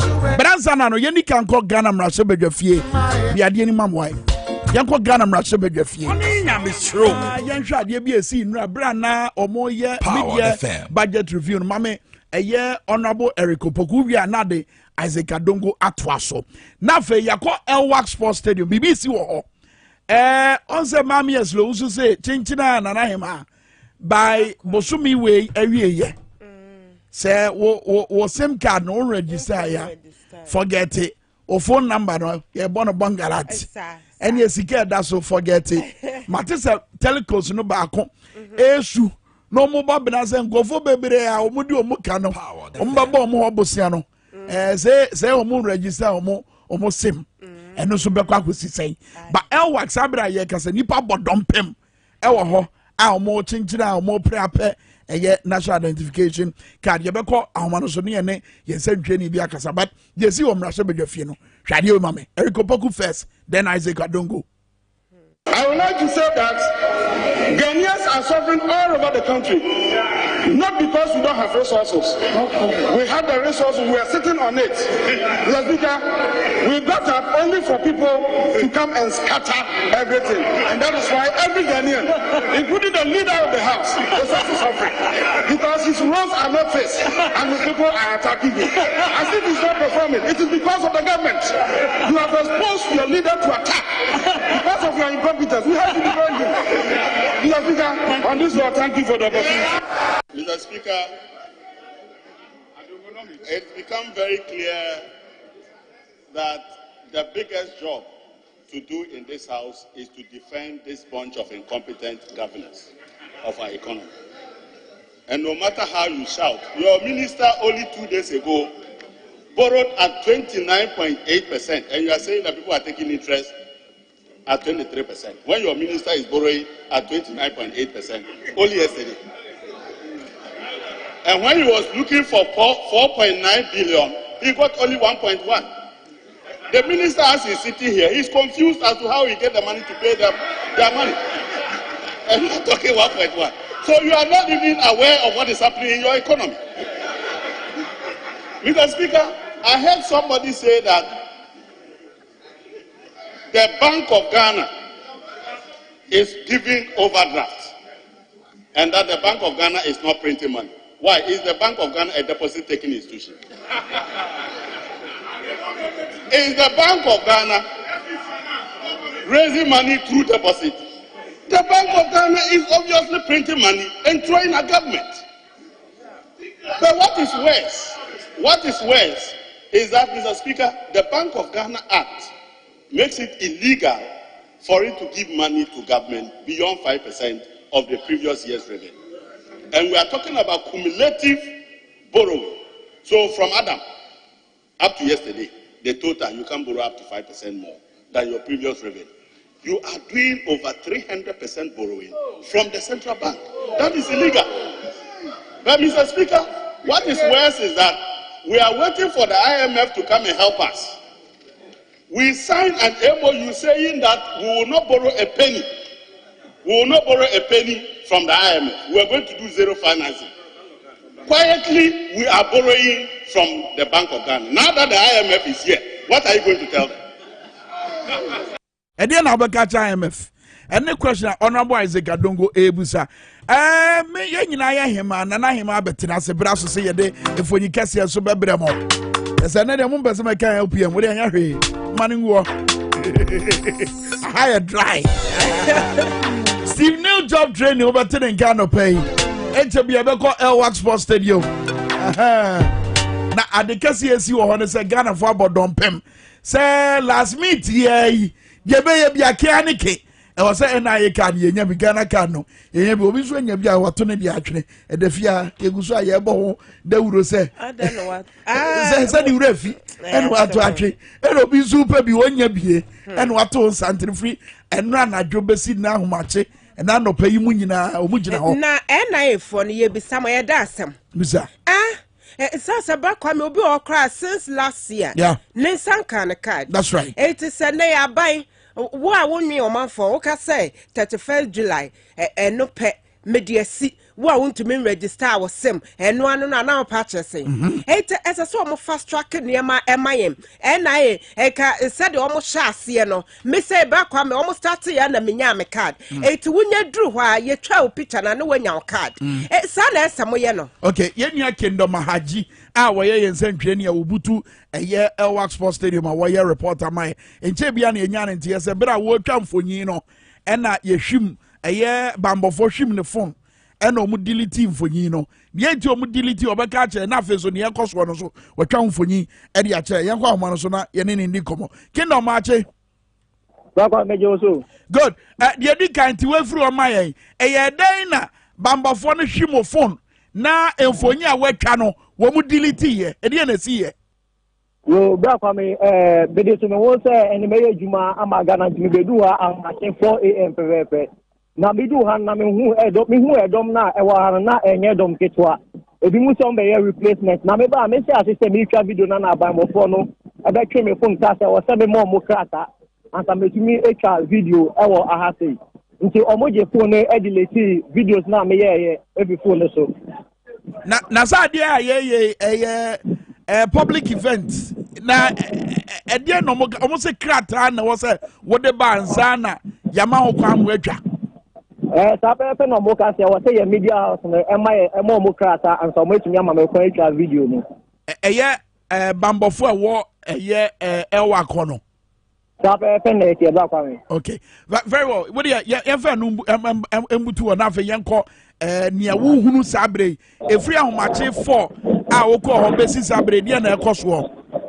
yo ba kwa me bedu ha na dom na wa ha na enye dom ke chombo nia me ni ebi didi nkomo ni omo ka cheme se on be ye sim replacement na nga sim replacement na me enso enim se ebi o sim aye wide Ghana card ayela na over be replace but ni akoba ni se Ghana card ye the mount na ko register o sim aye say no data information bia any Ghana card so nti amani pa about dumping e wa ha ebi kukuma se takrade ana mbisa se den no mu fikuma se takrade be du o mo se Ghana ha nyina center back up and omo Ghana hanyina Elwak Sports Stadium. Any being kasa na yenti o makosem anzani ato so any being kasa. So back on the same menya ni baba ko ewa ha me ni we twenko bamba cho ma wa kwa baba Power FM. Mi jinso. Bamba cho e from say. Fellow Matthias mba cho oba ha enda say ni 3 days ni. Into oba 3 days no sign up process ni SCT. Meaning the early statement now. Yeah, but me buy and now about 4 now, most papers now. That you are watching is not buying. nti ahomacho ba nti sisi a wo hwe edom na ewa ha na ekọ no process ne ekọ yema o gidi se ebedu so mo start boy nti ni se ebedu mi so ana ni start here yo bra kwa me sana etie omunya hye ejumade na se ye ba senior etie ne se ebi se officials no omoba ginam etena se kakra betu na ebi akwa tena se enya bo trem ho ebi se omapon enso omo be ga na ka ne se eya abanjuma no omoye omo sika ena omo di tia omo sama me sanya branch ba ko mencha owo ampese mi ni twin ko brama wa ko ba Power FM so but when that na over happy but me start me birthday dey ache me 2020 me start birthday dey ache pa sebia ba me start am betwa me start me say my buy say 1 week ni so still am sanya kan and me sort buy say me do say 4:30 still I didn't go money start yimpo baby am me ya me dey go money start here na ofihi ene eba but me free kumase ofi kumase ba kwa mutie abranche wa ne kwan wa pan ofi kumase ena eba yenti ase say ewo di ho Ghana center ba ko pe ena omo ha for SIM card replacement mesenya papa bi wa mencha me ne ba yetwen komo ejamo akwa wa Power FM ya madie mpacho udi ni baby ofi from na pokuro me to la pass ni boy town yo mpacho oba ha enda say ni and run the week na me ya ba ha ela process na en quantum ni pa ni dos ni pa ni dos ti adene de some ka so on be close date 19 mo e so mo send date ni ma yen because ya solid 3:30 ba be do na about 4 o'clock up to now ko nya start aduma itinya de some ka say deadline na the ending of this month ni de on be close no anya de betima boy yen anya aduma embo yen yes e be demonstrate tia won is that say ya solid 3 na me solid me na me ya solid 3:25 ye jali ye feel a pass ni boy ta be do hanom na about 4 o'clock up to now ko nya start aduma no last week ya ba hanom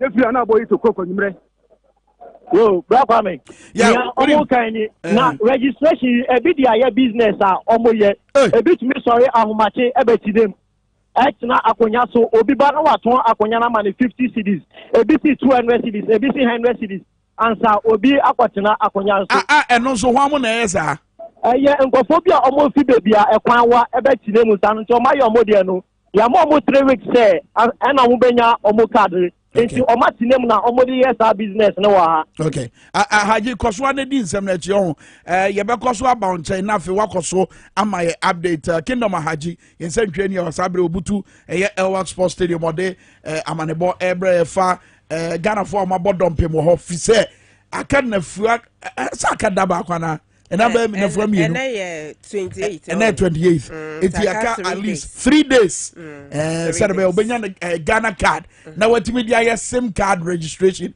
and yes sir ye je the phone number want to be funding komo want to be funding dwa ene ne ho nkro ba amanfo kra wa ba for tentamfidie fie ya ye friend Twitter ni Facebook o ma sha say #extend the time #SlowSuWeBeg #SlowSuStop that beg bi anim wo bi anhu abeg wo ba bia na we eba ne sa aban so belusu bi mo fire aban belusu bi eti we mbepa acha wasem bi anim esa say mo say oh from October last year edibesi March afa mo extend by July no na ka se mo de hwehwe egu akwan mu say ene esa ade a esa say wo ya adwe ne yensusu mu ye de say Ghana card ne nko na wo di ye be ye yenti no mutumi ma Ghana card ne yenya ne ntam na nipa betumi akotea wa ebosome mienu na card ba ko hwehwe onya ya woni made en wanwa ye busuafo no ba ko Mercy Kwe watwe o ye Facebook Power 97 na wo say Kwame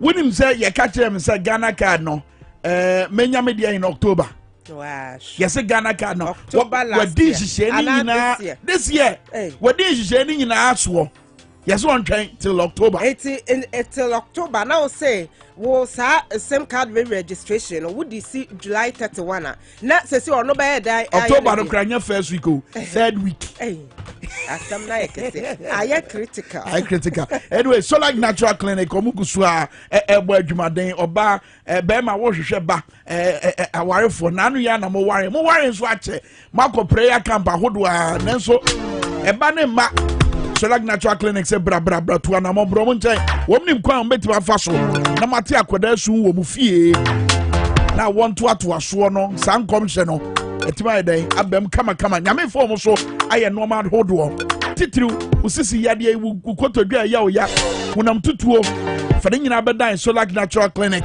diabetes wani ya oya fichikomu how prostate wonsem hernia koko fane nyina bedan Solak Natural Clinic nana yema wouldn't say nkra how ma ba omo ban eye Harvard Senior High School ewo kokomlemle and afenso kaswan so Old Market second bus stop no just after overhead no Juana Solak Natural Clinic wo bet my friend Dr. Solomon 055-3932-631 and 059-8170-770 Kaswa line no Solak Natural Clinic was a quality first nana welcome okay it's a bribe code so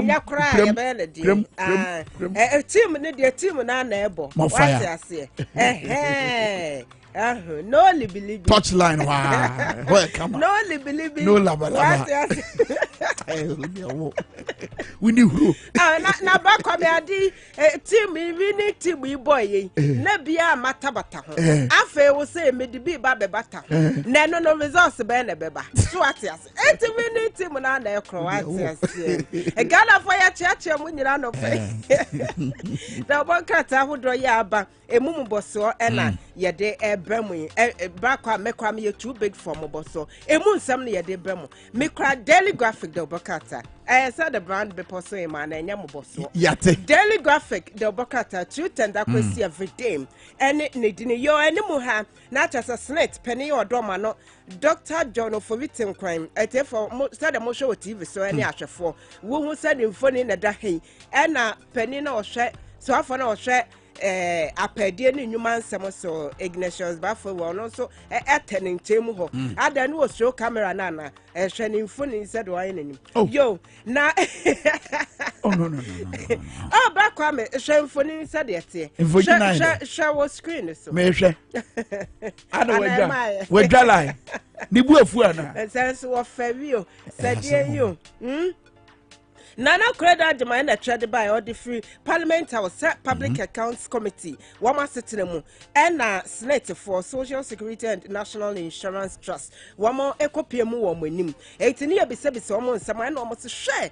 And some idea and Nasha Senate Humamuma and Yasam Ketua. That's a almost to me a year free Ama Ghana Sikaya yet to me and almost almost save you or mine 312 million. Ghana cedis, 312 million Ghana cedis. Wow. Just same. No, dear, or say, any pebble home kwame Jim Brakwame, 80. Na ehwako yanse wo kwa omedemu abosome nkakra kra ya wunya ya dema na omo say ebinumu efeli yeso omo beba abe update omo records eti senate yese ne mayente na kakra na yenhwe say bibi bekoso anti wo mo sha ase ase wo mu jai payment ne ye no bosome ne edema saafo no oh yente ntum kakra wo bia nso ama ameka say oh bosome mo antua meka na che say yen samandinti wo mo yi ede efrimu ebeye enfie numu entemuni a wode ho ama ne bo aba na ba kwa me no eye oman ne wa save ama na na say adwumefo ne ya save ama na say ye sika ye adwumefo ye sika ti wo ka say wa save ama oman na ya na enwa enana na pani bia menim no tai ka say na wo ye wadwuma o pese ye bo abaso ye den why wadwuma ana mo pe abaso body 7 de adwuma no man why adwuma it was save why why no there was so ye na wanye no watwentwen wo na ase amna bedru empempenso amafo agigum dan dan nyina ebo Ghana ka no afa wudi hudwuma wo pese ye den was save why wọ́n save bibia kọ́sọ́ anaye wurawuram fabi ka ho because ebi da so hyehyɛ tokrom ho yom nyina pie na ba kwa me say o ho so de yete ni pa bia ba be ka say meti ase so ye yimi di afi mo say ho no na incompetence ne be dan ho adi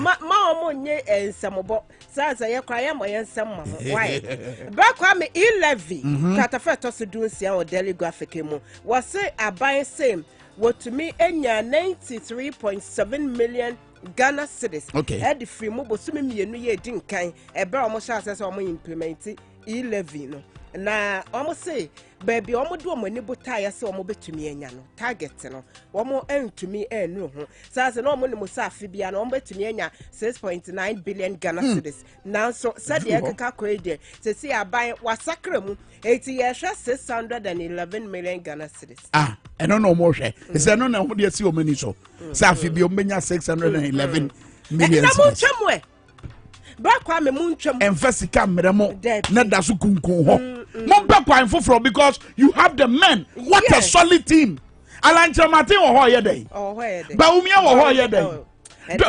Professor Jamba for ho ye dey solid team mo munya adwuma ba umia da se kana asem enye yi mo nwen kwan foforo mo betu afaso ada order city no o say omoto emusa no omoto dollar ni mu na omodo safo ama IGP ode to pum na bia wona safo ni nyina da Dr. Bomi asase one safari nyoma kapum. Eje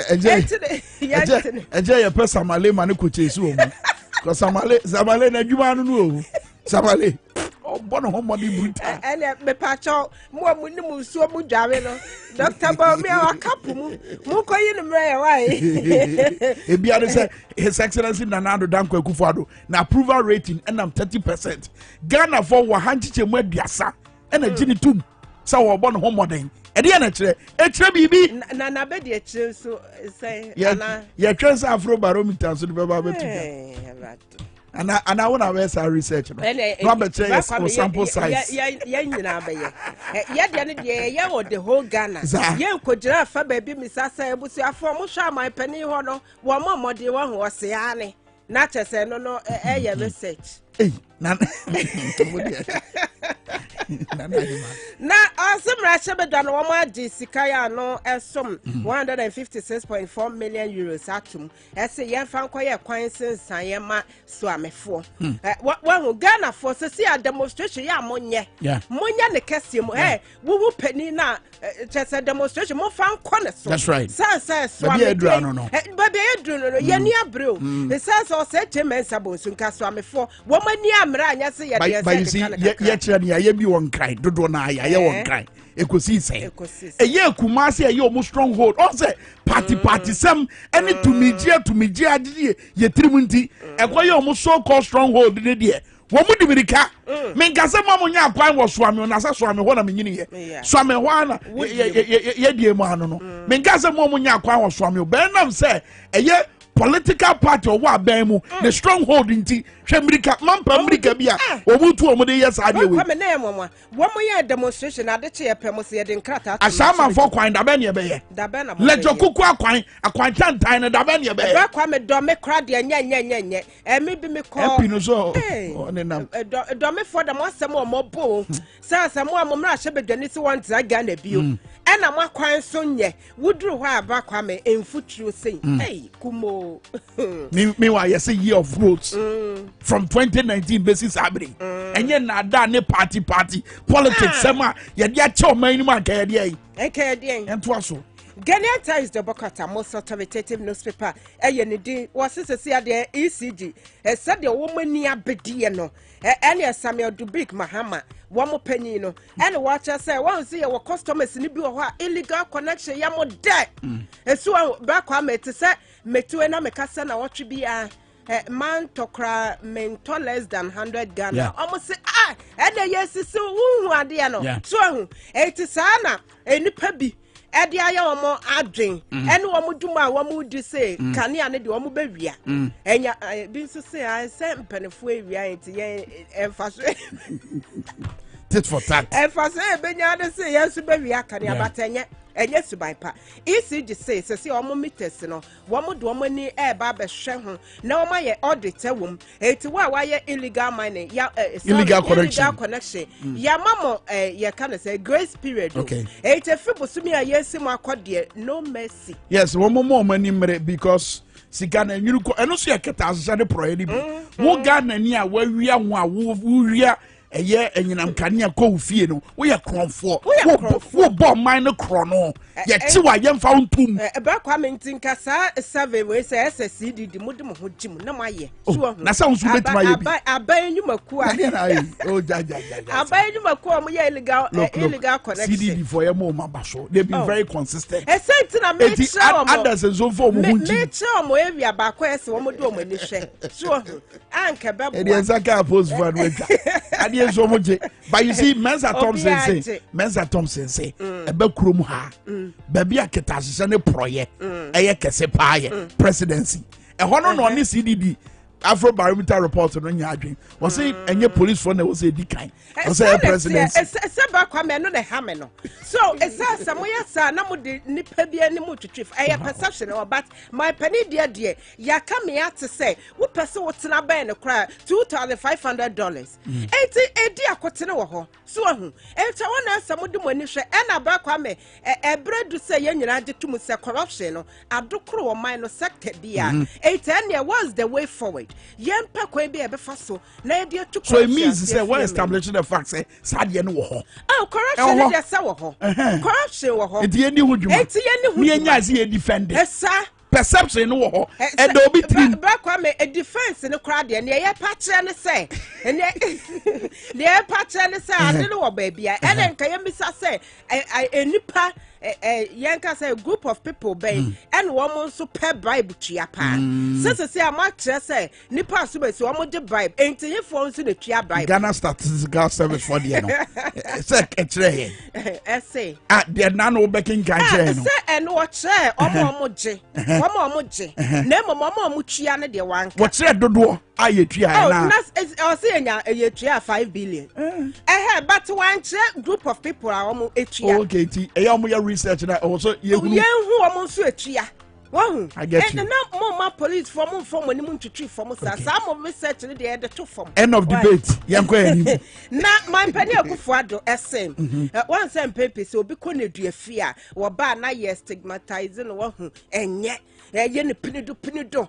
Na dua fie nso ba kwame ye ko ekonya nimudie ho ye tete amanfo adana wo hwe manimu so me bisa say Ghana na dua fie asem na wo kan na say o man bi die baby a o say ye ko ekwaje ye ko ekwaje ntete omo ehwe se omo ebe correct adwensachra nso beba adwensachra ebeba eti ese nipa ni free wa ba bi akro no anansa sebe mo na ato ene de ne kopie mu wo prison ya correct no oba onye bio nso mu yenye na wa tu wow na ye no mo nyina antira kama very good point ese say ye be ye pinedo etia wo mo very good point wa bra wo kasa na de na e de bio na aban eye said be ya saade ye a wakan ebeba be ye suban wo Ghana fo mu a ye betimi dia nante apart from kasa no yanko so nkyerɛkyerɛ wo mo yanko ebia na yete radio so ya ye sɛ ye be kɔ so akyerɛkyerɛ amanfo sɛ obi firi na dua fie ba na sɛbe wonye say nipa boni nia obi kɔ hɔ ade e de ne kɔ hɔ no ba kwa me wanya okamafo eti na de ne kopie hɔ eti waba yenye ne ntum yensuso masene ema omuntumi ene yentina woni ba bia ade ne hwa ase firi yesusu so obi adi boni no ne yabo ni akɔ no kɔ adu dada ne yabu no kumfo dada ɛhɔ na sa ade ne hwa ase firi ɛyɛ politicians na tires ade no ba ɛna yesusu se we ya yesei yesusu se we ya yesei ne de atale no ho we de wo ye kromfo no mo de aye campaign ɛhɔ na hwa ase firi sa stigmatization na mampanyi ka ho asɛm no ɛhɔ na hwa ase firi omo nyina ka ho omo so omo nya efite etene pra na kase no okay esa mo ba ye ebra na mo wo opposition mo say NDC wo mo ya kromfo aban ne o mo ya kromfo ye ba ye be che o matum eso ye hu de mo wa ne nyina mo ba kwa me corruption me ka say my pere mahama mo time no mo wo na capos eno na ehwetia corruption aban eden waya hye saa hye ne mu kena se be ya ye be ko atia corruption wo kra wate na sesi amodi intintimai wo ho nti ye be eden na ba kwa me daybreak the bokrata yes sesi a double track a hit police service Oh yes, yeah, eba boa se so mbe ye djuma 24/7. Already omo ye now so ye shimukina. IGP we so de double track. Yes, it is a so be ye djuma 8 hours, 8 hours. It wo kwa djuma 6 a.m. na wapon 2 p.m. Then ne ono ba be sha say 2 p.m. no so wono so upon 10 p.m. Na ne ono be ba be fa ono wono so upon no past 6. But they are the from. Oh, I was one answer almost shimukina. Okay. Now, yaba. Oh, na ama say ye here plus for services are bribia ye said to me. Okay. Eti IDP yate why? Ana ye de mrebia bo brakwa me man penny edenensa hyase. Eti say ye do wasem appeal court. Na ye bo kwa edu no. Wutumi esre na ne mwako enchen kakra na mo bageni. Eti mo bageni na edu baby a na chese ye tumi apasem ne du agubre. Esen say ye de kwa du bia bo asumesi wo benten woni kama fonti wo begina mu a bebi ase ne ye de na koto afiase eti omo so mo pese ye di congest your presence no eti saa emre ya man penede ne sa ahye asien ba beboa ama yatumi adru ho plea bargaining law eno na eti wo day break ni mu na yes ya no ena Newsday Truth Our Shield ne dine said survey ahodo ya aba prosi adwuma ne so IGP Dr. George Kufu Dampare o ka say o ma pavi o mo say we dey de tumo anya yie no eno so what the Nanaima Evanzia na ye di ya payment di aka no mesra mo code news stanza kwa kenkan krata ni bi na fe hunu de ekoso eye wasade se obehunu nia ekoso ewo wo mamu se de be ya obetima gina so e de tu anamo ahodo ganenti na ba kwa me ko na abrekuma na ofofo ye chiamo no petitu chairman have yakoto we you too much almost say one na o too much chairman have amam for so send message say chairman Clifford Ejay ono so na eko and na chese akansi enu be shepa o abrekuma no so kwenya akansi asem wono de womo ebo na base dada eye have yakoto no eti kwaso na bo adwuma ho chairman Stephen Ofose Jare wo kaso a mechia anopo me mama anti bi mama wan tetegu na honorable Eric Opoku honorable Brian Champo munyina mechia mo. All right, me da say Gabo so upon 97.9 am fan call a year CD about center tentem asara Stephen Olaba na ye de efisem mana kawadwen so abrel CD about center mo de CD capsules and CD ointment abadwama so CD ointment no eno ona ba bi etutu bia wo de first twitwi na sa pepepe no ya no call leading pharmacy ni drugstores ahodo wo Ghana nyina bo wura ma sabeka bi ato and CD capsules ni immune booster eboama ahoden ba siesie owedie no ye bambo ma wedie no egina tia yade dom ebetime twa fa so CD Bar Center wala Shebi Shalom Sport komo ben Community 19 Junction and afenso Kaichi Drag Lane Adenta Pharmacy Watema kwa Little George ubenya mama CD no ibiato and a Shaman Suya House of Drugs Medina and Randy Pharmacy Kofodia Gapson Pharmacy and to forward to 0209-682-836 and a 0505-767-425.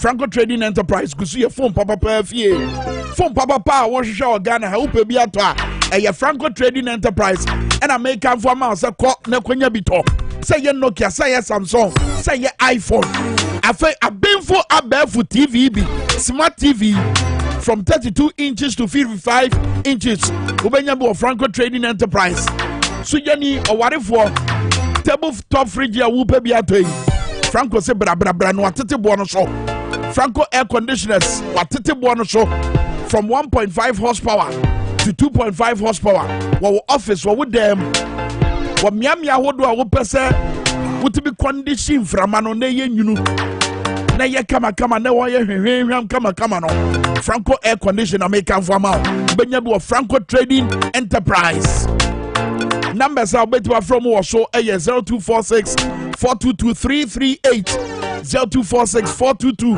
338 and a 05559 39311 Franco Trading Enterprise still phone papa fie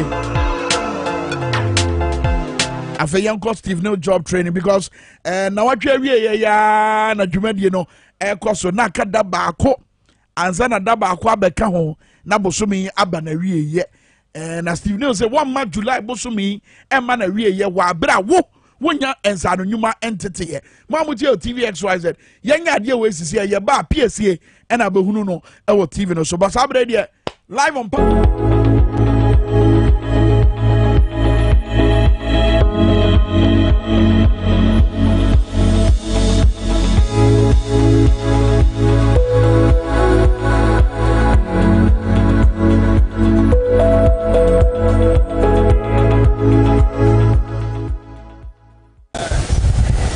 Mokwa baba TV SYZ so ene anope enu amrache beja fo kwa asesren se we see bi na maboabo na anope me de ba besum mosomfo odefo kwesi bechi na no joada na owura ken oforiata ede afimpe mu akomasika ebeto emrache beja fo nanim na ode beto ho no wie no wie na wie na akoba se o se emrache beja fo nso bobo ho na omo she debate na se enu ano ene anom dia aba wie na omo de ba wie no owura hari na dusu e kire se o se owura ken oforiata ankasa enyi gidie wo ono ankasa budget wayim or say Ukraine and Russia and ama ahokyere aba man ni nyina na nyade a enukure bia enim. Listening to the Honorable Minister for Finance, who in his usual mood attempted to blame the poor economic performance and slow economic growth on COVID and Ukraine war. What he must remember is that long before COVID and the war, he himself had passed a vote of no confidence on himself.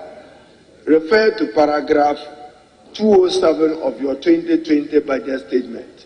Instead of the double-digit economic growth that they promised in their manifesto of 2016, the minister himself projected the GDP growth will fall from 7% in 2019 to 6.8% in 2020 to 4.9% in 2021 and 4.6% in 2022. This was your own projection even when there was no Ukraine war. Ghana will not return to IMF. Then his mantra, Ghana beyond 8. Mr. Speaker, you are only leading us now is Ghana beyond IMF. So, Mr. Speaker, inconsistently consistent. They are very consistent when they are inconsistent.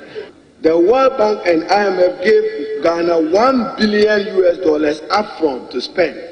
Not when you went for an IMF program and got only $900 million which was not dispersed. It followed this up with another $1 billion in 2021. So you alone, you have benefited $2 billion in the name of COVID. Yet you want to blame COVID for your economic incompetence and economic mismanagement. In any case, Mr. Speaker, he is not likely to get more money from IMF than he got from COVID. To paraphrase your own word, COVID raked in 19 billion Ghana cedis. That's about $2.5 billion. What did you do with that money? How much are you going to get from the IMF? You're not going to get anything more than $2.5 billion. Yet the same bank was generous to you because of the debilitating effect of COVID to grant you $2 billion. You are now holding a calabash begging IMF to come to your aid. You are on record to be the minister under the Fourth Republic who have borrowed and issued bonds more than any other minister for finance. In addition to the above, government has borrowed more in Euro bonds than all previous governments combined. Over 70% of the total Euro bonds have been borrowed by Honorable Ken Ofori-Atta and Nana Dankwa Bawumia government because of commissions associated with the borrowing. People get commissions when they borrow, and we do not find this acceptable. We're told that when e-levy is implemented, we're likely to get 6.9 billion to support the 2022 budget. Today, Mr. Speaker, we have been told that only 611 million, representing 10%. So 90% projection a failure. Therefore, yet in your medium-term projection for 2023 and 2024, you have put your hope on revenues coming from e-levy. It is not for nothing that conspicuously that was lost in your presentation, because the markets will panic because there is no hope that you are likely to have a revenue stream that will bring in the needed revenue to match your expenditure to which you are not accounting for adequately. Blame NDC and IMF. 17 programs of the IMF have not been helpful. Mr. Speaker, when President Nana Addo Dankwa launched the Ghana Beyond 8, I happily supported him with the Honorable Professor Jambafo and the Minister, because I believe that yes, it was a noble thing to do to move our country beyond 8. But today, as I said, he has launched a Ghana Beyond IMF. So for the next 2.5 years, we are not going to be talking about Ghana Beyond 8, but we'll be discussing Ghana Beyond IMF. Find money to pay contractors their outstanding obligations. Because, Mr. Speaker, many of them are dying quietly. We on this side of the House, we will take a very strong view approving anything for Get Fund if Dachi is not eliminated from that transaction, Mr. Speaker. COVID and many other factors may have contributed to our economic state. But where Minister Ken Ofori-Atta is leading us, we are afraid, Mr. Speaker, he's not helping the President himself. And anybody who thinks that you can borrow 11 billion in the capital market within a period of 5 years, what for? How did we get here, Mr. Speaker? Is the question that we are asking. Many of the persons involved in poultry feeds are complaining that foreigners are taking over their businesses. You say the food import bill is in the region of over $2 billion US. Is that Ghana Beyond 8? Be disciplined with your expenditure and find money to pay nurses and teachers who haven't been paid for a long period of time. How I wish, Mr. Speaker, somebody join me in singing. Nurses are suffering. Teachers are suffering. Farmers are suffering. Businesses are suffering. Kaya women are suffering. Mr. Speaker, it was their song. It was their song when they were seeking power. So, Mr. Speaker, the danger to our country is that the public is losing faith and trust in the elected because of our lack of credibility and policy consistency. I thank you for the opportunity. Abra ora oseche mensa bonsu ono so kasa no also kire mu say covid ene friends Ukraine Russia war ana ama ho kire aba Ghana so enti na ye ko IMF na nya Ghana nkwan na oman a okọ IMF ama hodo bebebe e ko IMF enti Ghana e ko IMF a enye nwanwa efi say ye niema e de ye cement ni iron rod ni ade nyina bebere free Russia ni Ukraine eba ene ebi ma enti ye ko IMF a enye bone se ye ko IMF ni nya sika ebetima aboa ama omanfo mu di djuma o Ghana obi say owura Ibrahim Mahama oye data cement onunya niema no de ye na djuma ebebo ma Ghana economy na etumpo no fa sa kwa no so ebo owura Mahama Ibrahim Mahama abaso e woni djuma dia odi edeboa Ghana. Pandemic that struck this country and negatively affected us on productivity and economic growth reduction to 0.5% in 2020 and revenue generation shortfalls. The fifth factor that as a country we must confront is another force measure. That's the Russian invasion of Ukraine, which has led to global inflation, Fed rate increases, global finances flight to safety from emerging markets, for which Russia and Ukraine are part, to other assets. Mr. Speaker, these last two events have caught the world unprepared. Mr. Speaker, at the heart of the review is the return of the country to IMF, which has generated controversies and arguments relating to political equalization. The truth is that the country is a member of the IMF, and whenever a country that is a member of the IMF has internal and external imbalances, that country can approach the IMF for financial support and also technical assistance in areas of interest. The brouhaha that the passing of the e-levy generated was really harmful. The Speaker, it caused panic. The rating agencies downgraded Ghana, and this made it impossible for government to raise new bonds. In the event, investors started disinvesting, and there ensued pressure on foreign currency. That explains why by the end of the first quarter, the Ghana cedi had suffered a depreciation of 15.8%. The Russian interference in Ukraine compounded the situation. For those who make it appear that the Russia-Ukraine conflict has no bearing on Ghana's economy, Mr. Speaker, just look no further. Look at the size of your bread. Mr. Speaker, wheat has become a scarce commodity on the world market. And that is why the size of your bread is dwindling. 35% of all the country's steel products originated from Ukraine.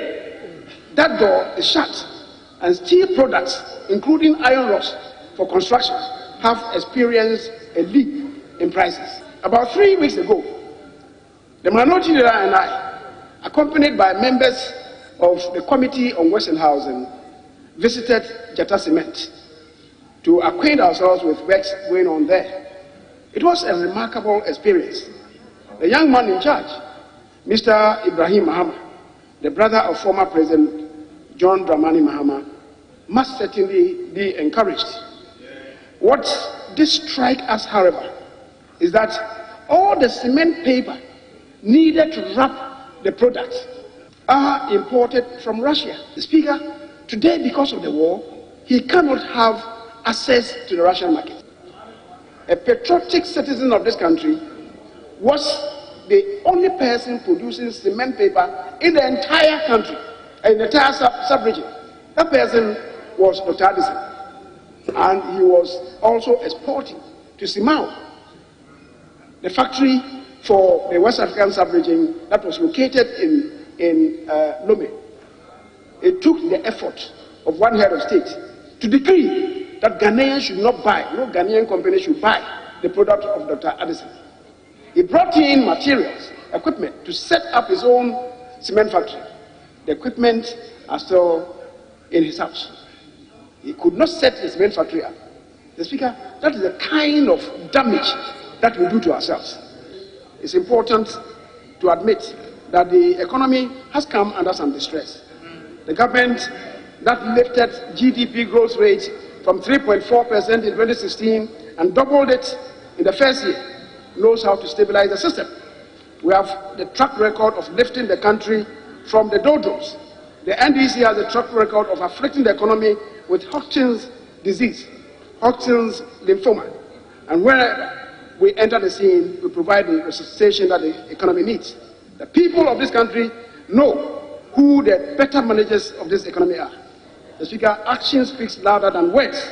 And I believe the people of this country will not be deceived by fancy talkers. The Speaker, into 2024, the strength of the economy would allow people to make informed choices based on relevant information, not on propaganda. The Speaker, I thank you very much for your indulgence. Nimbo bibia mo ene hwe adehye musomfo therefore Kasiebo enenam baba sumu nyame adoma ye wono ochena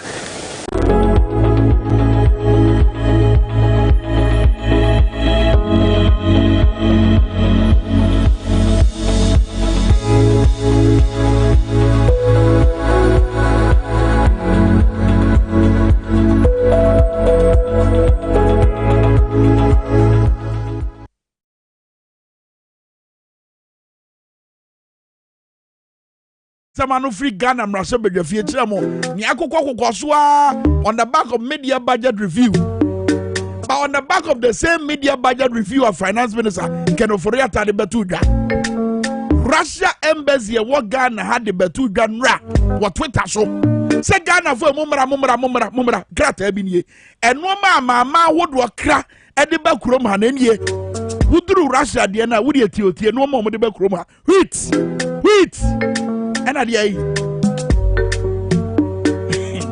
the Ghana frozen fish. Like you need your Ghana has a beef.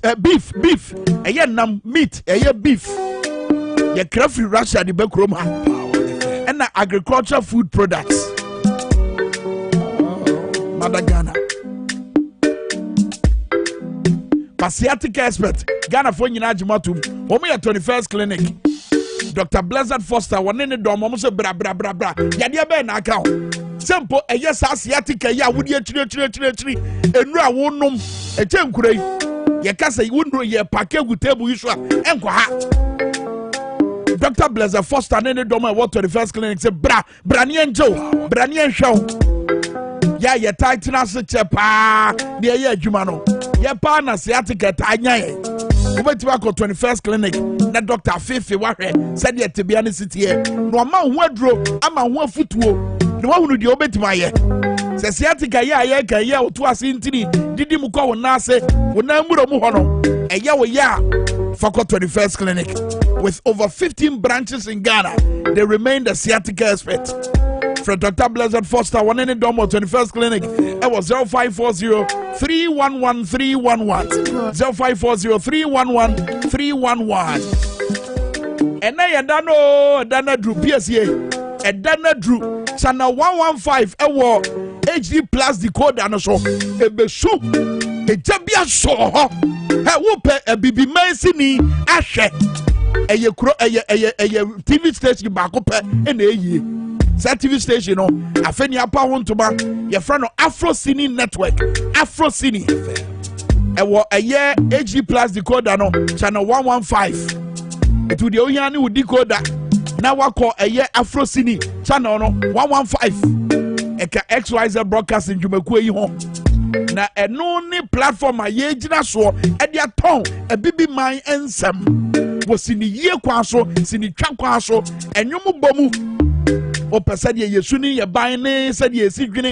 efa eye Afro Cine Network and am say so be hwe channel 115 HD plus decoder no so and then ye pa wontoma dwumadi ahodo jepi na ho tunya na hwa obohunu se de normal esi ko Top Choco anopeduane no make am for ma Top Choco 3-in-1 chocolate drink Ghana cocoa ye bi ne dia ye sikire wo milk wom de ohia ni nsuo hie and afa so Top Choco chocolate spread wodi wura pa no ne de bia pa no ni ma na anopeduane die no awie paye ahoden no won sabeka enkura di bi mpadifo di bi nkokrafo ne mrewafo nyina di bi eye aduane pa etufo betu afra 0551 033033 0551-033-033. Top Choco, your bonus amananese is chocolate. I've a PSI crado. PSI crado, I miss my crado because I'm common. May I sure says what they call and pempen sofa from Nano, yes, you know. Baby, I need a deal with but PSA with him and a day a year, Baba Sadiq, 3 music mamuni no ena ye ne birthday ena ye na woda kase pa it appears a minimum ye mom nia yema Baba Sadiq happy birthday was also a leading member of Arise Ghana na leader double message on about say happy birthday Alhaji Baba Sadiq, the CEO of 3 Music and a member of John Dramani Mahama campaign team in charge of creative arts and enterprise. God bless you and may God continue to lift you.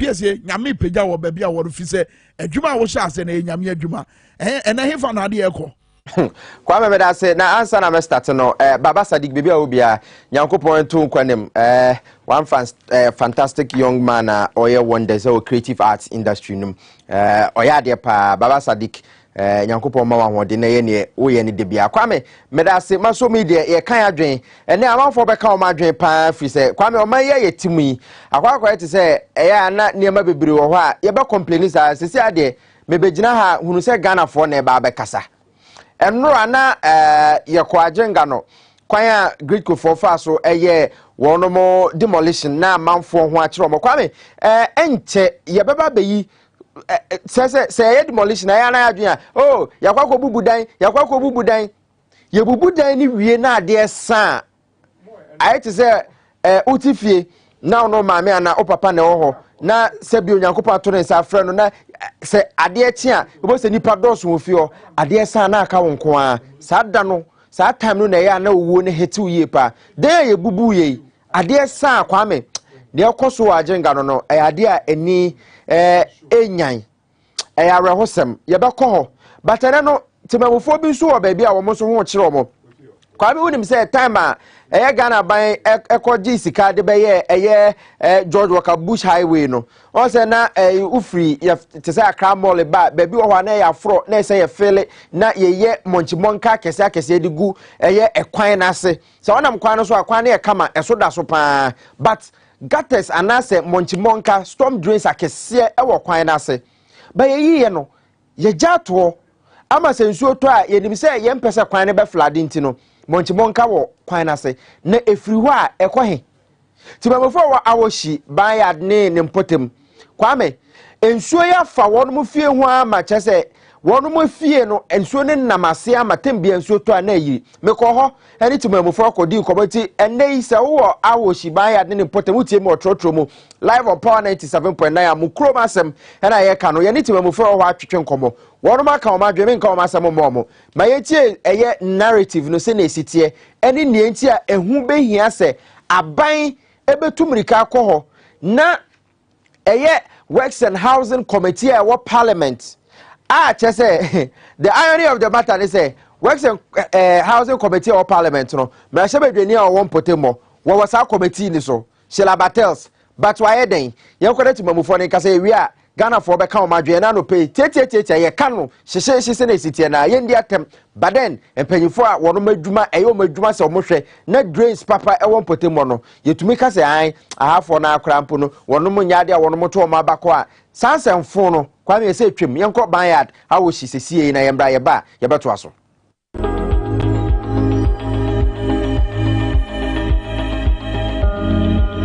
Abushafo Honorable with our constituency medjuma ba be piemo ewo awoshi banyard na bebe mi gire kwantempo kese pa ewo nkran ha friend George Walker Bush Highway ebi mu friend N1 na sa kwan we na link La Paz ewo medim say ebese eko Malam ewo mechinti bebe akasi kwan nyina wo mo ko Malam na ebi a kasoa but wo kwan fefe sa no near was here and as a because quite way wa brana one more yano na say one more ye drains monchimonka kese eto kwan na se na be nsuo to a kwan ni nyiri na ye kwan yi no nsuo no to a efa ekwan na se kama de but baby a nsuo be kwa wie de em say yadwe nyanko so nsuo to ewo me bi ti say odoko ana se be La Paz area ha se ana se nsuo to wa akra aha tumi yiri eti problem na akwaye asem kese party memfo wa ha ama ya ba be piem ha ya ba be di community ye sane free no an so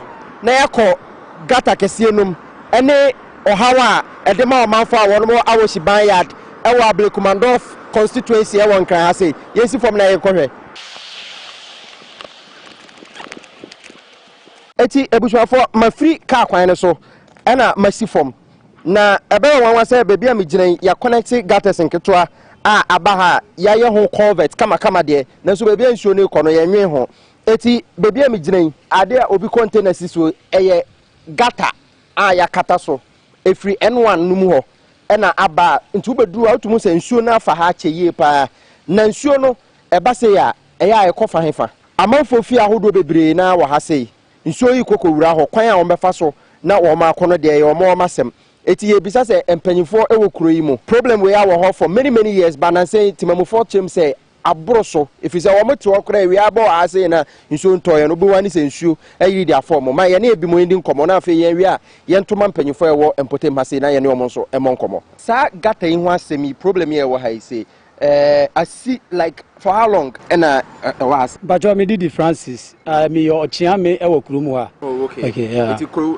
ahaya hin fa pote. Bajo jina awishi waterways and jina na ka say. Oh more than even 20 years se me kan yeah more than 20 years because since omo be here na got ani da order ye be here road now we expect to say and can be divert got and afa before they call them may we na nkasa bet omo anye omo ye ya na omo di fa we na se no omo jani sa keke ni ti say isoni to a na problem kwana emai wa wo wa kwasa wo twa wo hwese na de ni ti a omo ye besi ya no omanto aso omaja ni sa sense se ko hi o and the form it is only years now it was if your doko or doko is on a year for doko honey na ba a far when as straight na be good room can jai timamophobe na tia is it say na insure gata na ekọ na amafo abesi edan SCC ho ana oh no first na enti say but because of got an idea about 2 and I use we need that for now. Yes, I know. It is that sound that you know, and yes, in identity. But now you're stressed and come open from Beja, on Beku, no more trees, no more Quabasa, on Beya dinner,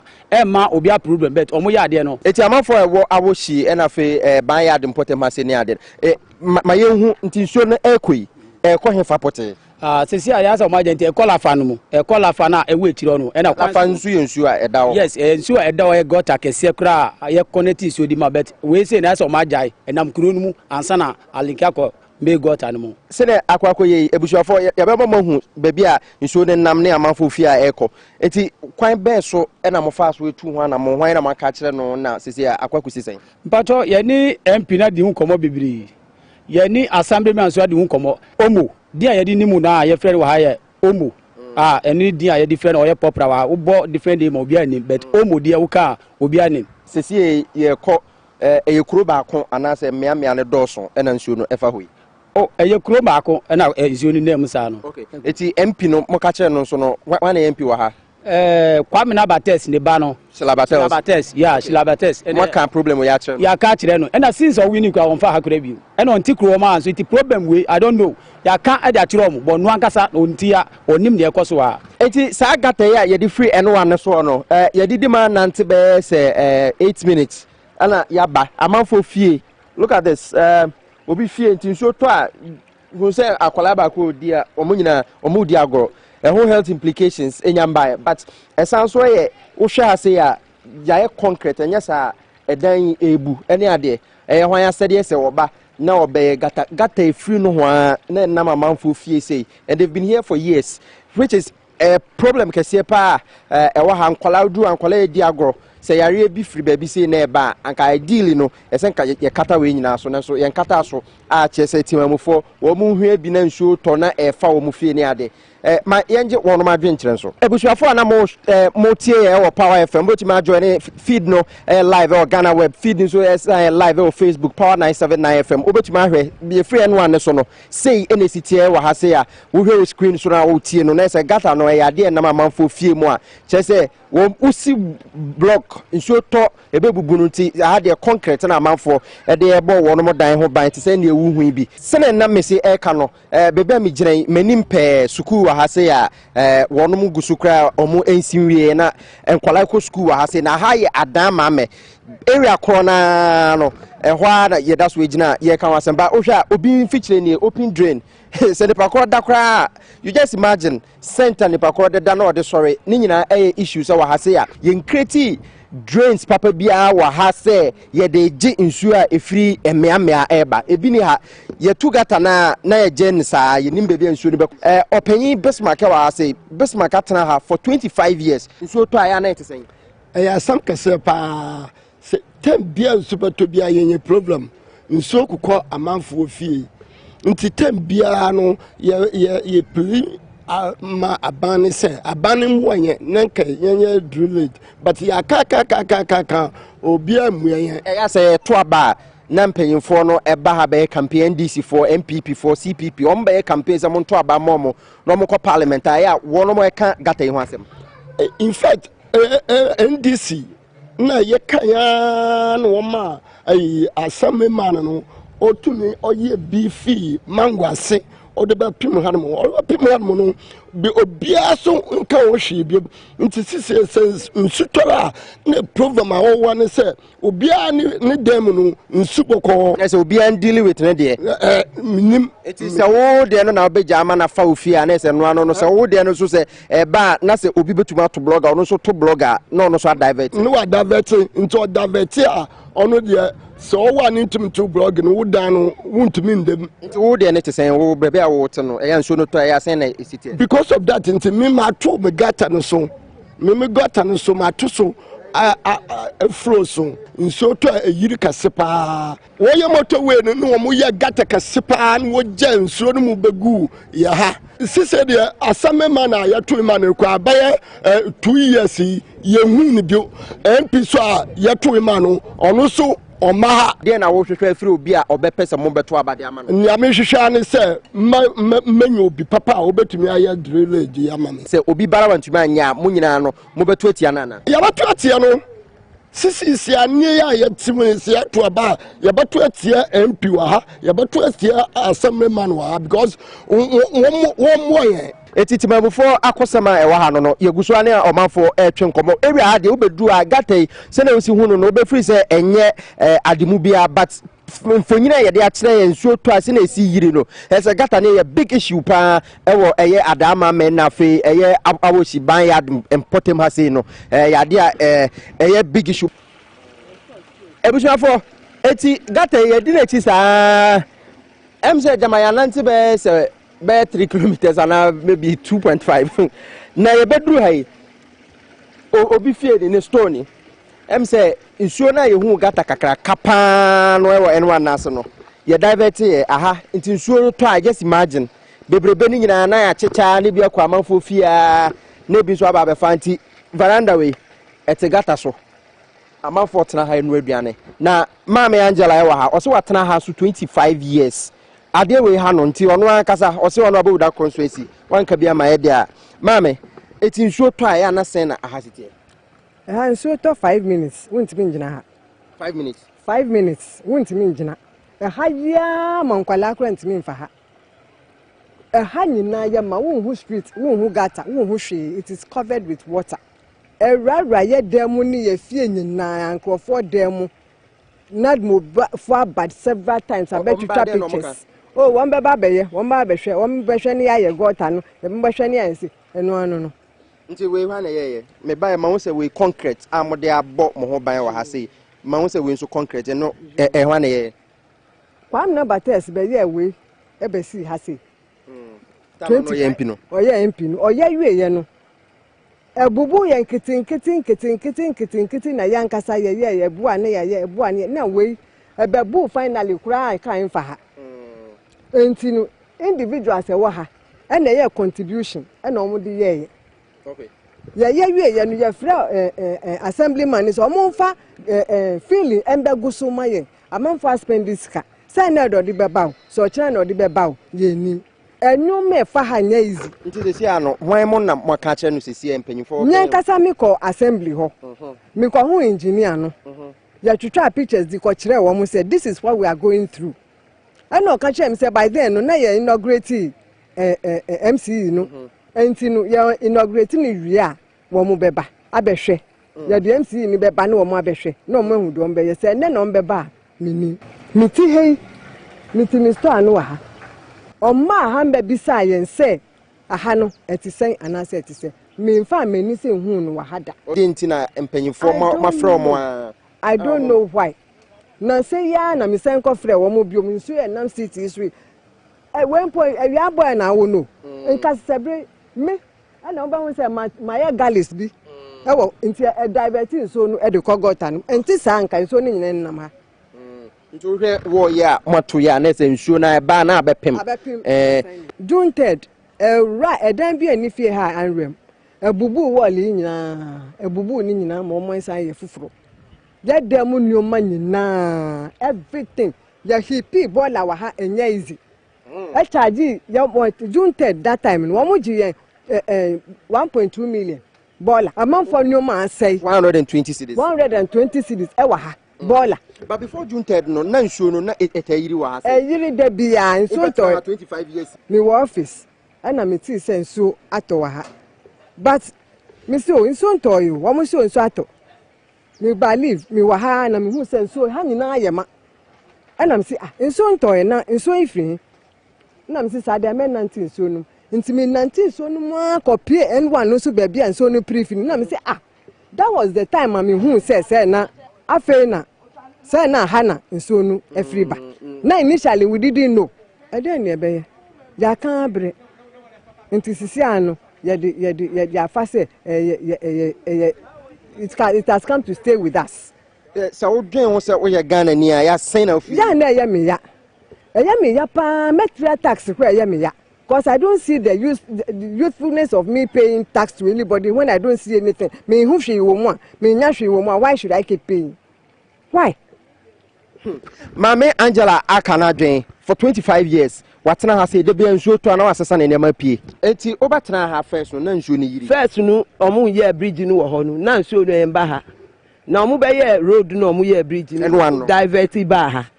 Omu nim say nsuo no ekwo hinfa. Omu be hwe say nsuo no fa hin ekwo hin. Nti sesi ade nsuo to a na yiri afai. Efa gate na ase. Ena esa fa ahasu. Inti na nene 3 days mima mesin beye we no maye. Say ne fie nie watena ha 32 years. 32 years. Yakwa emi yakwa frɛ omo aba omo so omo ko enu omo amba bio assembly ma wo ha no yaka tire nu saa o si ti so obubu obi mu dan wo ho no nti on tumi obu obi dan nti yemfa no saa na assembly ma no kan say asem bi base ya na wo ye Ghana ni ya wotewa wo dwen ho say wo ye Ghana ni na wo pemwa mutua tax na emwa ne mba ya wo feel sen eya mi ya pa asem ye Ghana efi say kuro bi so yen ye saa wo ho ena Ghana pe na ye saa de enu wo ha nti ha mi omo afa road we say ha de omo ye hwi maye wo ha omo say ye NDC for nti omo ye hwi maye wo ha Kwame na bates kan ye do apia so kan the same thing say omo ye hwi maye wo ha na ye NDC for aye nko frɛ NDC for na ombe ye maye ti say ya asisa ya adwin na mi so mi ntumi nsisa ma adwin ko party bia national battles so by onu dia ofa ha kura e wo say omo nhwe na omo season suo na anu maye wo ha pa ye bre eti no asem no ne tofa bo nyina ni asem na areho say obi tena ne ba bi na be say 30 years ne bi mata 25 years ne ade na nsuo keka yen divert ni yie na enkwa manfo fie no aye te say yemfa ho timamufo wa ha kra wo mo asem mo kan omutua tax na eyo mo ya niema we nti na aban kasa wo je tax ya na nipa bebri ekutia no ifiri say wo mo fili say wo mo eyiska de ma aban say aban fa mokro no ho bra aban ne nye ne te say ne otie nti MCA a owo eye Ablekuma North ewo eye Awoshi waterworks down any waterworks ne Banyard they say krofo na wo mo wa ha no wo mo ese wo mu hu na abro ena ewo mutrim se mo se krofo bi to abako ba bi ntino wo no mo area se bibi hia wo mo ma me menyi ni se sa na ese wo ye aban krach panya na wo ye aban somfo a wo yiyi mo constitution ni kasa tia sa ade no obi ye say a hwan ns wo twena so we nyina ye nkoma ye kɔ enimi ye betumi adi medi di PSC okra honorable with that constituency ye di sia enkomobo no ye to aso eti ye to aso ewo studio live and ewo power 97.9 TVXYZ na we ye kɔ Awoshi Banyard timamofo ewo ho ekire mu se wono mo panyimfo ayo wono mo ama na ade a ya ne se uti ufie na nsu ato baby wa utu fie o hu se baby a wotini de nsu nto ya ba obewani se nsu yiri afawo asema awe ho pa nti eno ena timamufo a wono mo Awoshi Banyard ne mpotem no de ko malam side no wono mo ne wono mo etim no eti nsu to kakra bi pekrim na ese wo mutu fro mu fie wo mo so mbetena ho first no na bi atena ho 25 years 30 years na ho ntesa na nsu nyiri but wo mo be enwa ni wie no na ne kɔ nanim no na sa problem na start by mpanyifo am wo ho den na mayede afa but me no na me ya se kase wo constituency ana se wo municipality na ye demarcate nyina de mawa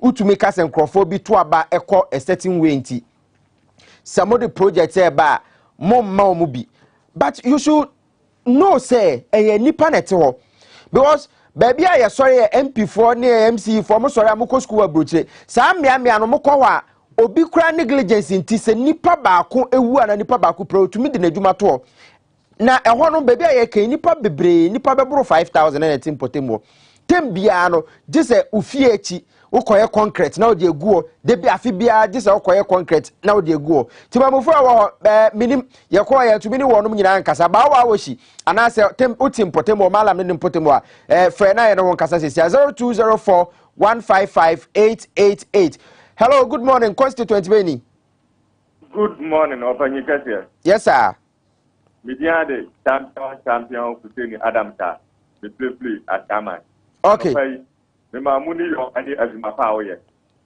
that's it phone style the bia honorable Joshua Midu Akamba obi amecha na mencha jo atama so ba de aha eti insure eyiri fa amanfo ne ade ahyama de ne tesen masa atama de masa aje samu o area be pote area me try say atama market de road no ekwan no enye yakwan ne nye adam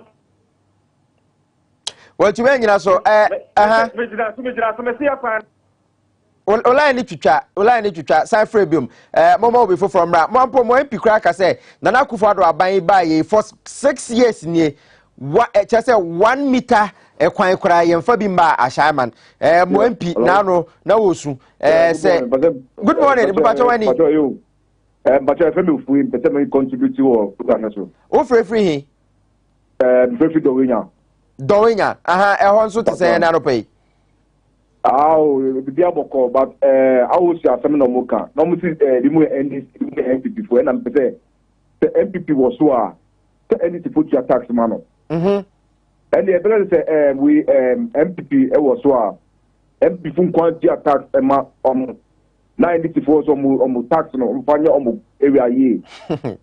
Because say I he started in every argument any MPP no. Ebe higher. Ebi na mameni kan say almost we end it if project be ba mo person dem mo yeah I say you sad ni free on I say you sad ni free I say you free me da say so to free kono be from ra ye ni mresa MP o Shelabatels or Works and Housing Committee kra so anka say ono kra champion is a drains no ye betuma because tem bia nsuo to a ade a eyiri farm for power kra ha but we nani e na ono mom na ka sansamfo no say bi mu ye NDC for obi from ra MP no mo nka ma dwene nkire no o ye MP na MC na untumi nka sansamfo no 0204 155888 adam minim Shelabatels intiden minim no na say o kansamfo atima mofo ni meja ngunu so mo fra na mo awoshi de bayad mo ma semena da so mo fra na fe mo akamadwe 0204 155888 constituent be na wa mani so ikawadwe na enko na we patch from me aje my princess if you the first you come say tafo beduma adopei ye tia na ye kan kran asem ada tafo zuzo eyirufa mo ana the way meduma allergico ye MP Francis Cotton. Me am constituency. E wala me to Kumasi. Me eti o. In so ne ha pa. Sa ho. E wo fine fasa e free fa na eba. Gata ke si e chembo ehia enwemo nyina. Okay. Mate princess ye be time na ya Kumasi mo MP so de ye ne na net ya me ankra me MP ho na metiti kojo ese ye tume ko Kumasi 0204 155888 awohia na ban ya da frɛ na munsuo no situation no ebi ma ka mo de mo so mo meka mo de MP no ka asem no mu TV de na mo ye de afa on constituent be na wa mani so yenko. Hello. Yes sir. Yes sir, I wish God there. We did the same. We did the Albert Aponsa, the Casa Free House. Okay. Police station. Okay. And what is the situation it is saying? No, the area all be there, but you wanna far that police station down one side or cost to 2 million on that. Oh, yeah, 2 in a Yamuto. And so to say the Mamino Cano, they be a NDC before Gerald or mobile Mumbeboa. I am who say a happy before party group at Ubu, so about Munya Bia Mayawa. And they throw my data. Okay. If you are after you 2 hours, get after 2 hours. At the moment, I'm by no maybe my answer. They are very solid about all right, but I say, Mr. Midimene, this answer we dance over top Midimicapa, Eba or Nafi, as I be transferring Ediama, HA 0204 155888. Constituent Benama Mansui. Hello. Hello, please, you can. Yes, sir. We didn't send off free. My ETA. Please, you dummy crossing, insulin higher. Dummy crossing, no, I know what he fasa. Dummy, seniors, dummy, Coca Benya side, I just have one constituency. Mahu, pa. And your bridge no has some, I said, I buy a bridge blow. Bridging Bakusu, Gatan Bakusu there, actually, at the Aquino naturally, and soon a bar, and a pair back on the back room, and a Bekum Sani room among for them. Mate, medase, my name is Penny for a baby PMO. Na ya to me at Tekisa issue do so up. Now, say the Ablicumano for 7 acre. Ocean in a gate, see how more. My uncle last caller. So, hello, good morning. Yo, morning. We didn't know Umar Faruk Ahmed, because every banana time. Eva Bananquata Bana Brahai. Brahai, okay, here, Fafa. MP Honorable Suleiman Ramsey, or Papa, but you never be an MPP for the Abdurabi or this. Hey, Massa, Yabutre, Yamaka and DC politics was a very my fancy. Yet Abraham for and then Amasani man you for hello, good morning. Morning. About your did is free. And the democracy may probably La Paz. Aha, yes, you so tall La Paz crap, put and tall, I was here. Me Dr. Kisi. Me say, Obedru and so better, and so Yamina will be able to give one pair. No, or my got an since it thought to the traffic light and I want I asked him, since I only want to see how crowd that. Wow. Mate. Okay. Eti ya PMO Mate medase Dr. Kisi. Okay. Mate medase pa. Monko so etie Power FM ye ba ehiafo asem na ya ka bi e de amamo last call aba. Okay. Constituent be ni ye monitor na yenko. Hey, so we be quiet. All right. My etie we. I'm not some more kind of can say we do a petty doing it. Woman, sure you don't find now. You put banana net. Oh, yes, about to campaign. Look up with I actually in Pontana there, 79. I asked some more. Chroma, can I pump in one or more man called class one? Hey, Abutre, MP class one. Hey, Abutre. Now, almost comes at the Mudao. Diana, would you also be like a cabin? I can hope I was okay, but I say, yeah, say we be quiet for, and I say we are sorry, so, say we Jaboso, say we body, Yachamunina, Moncoso, and I'm TV XYZ. Now, message way, Abba, Peter say, PSA, what you are saying is true, very true. The MP said that to the people, but I don't blame her. I blame the NDC people. When they come, they neglect their strongholds, and then they go and try to please other people who are not in their strongholds. Peter Enedebaye was say incoming chairman Ablikumanov constituency.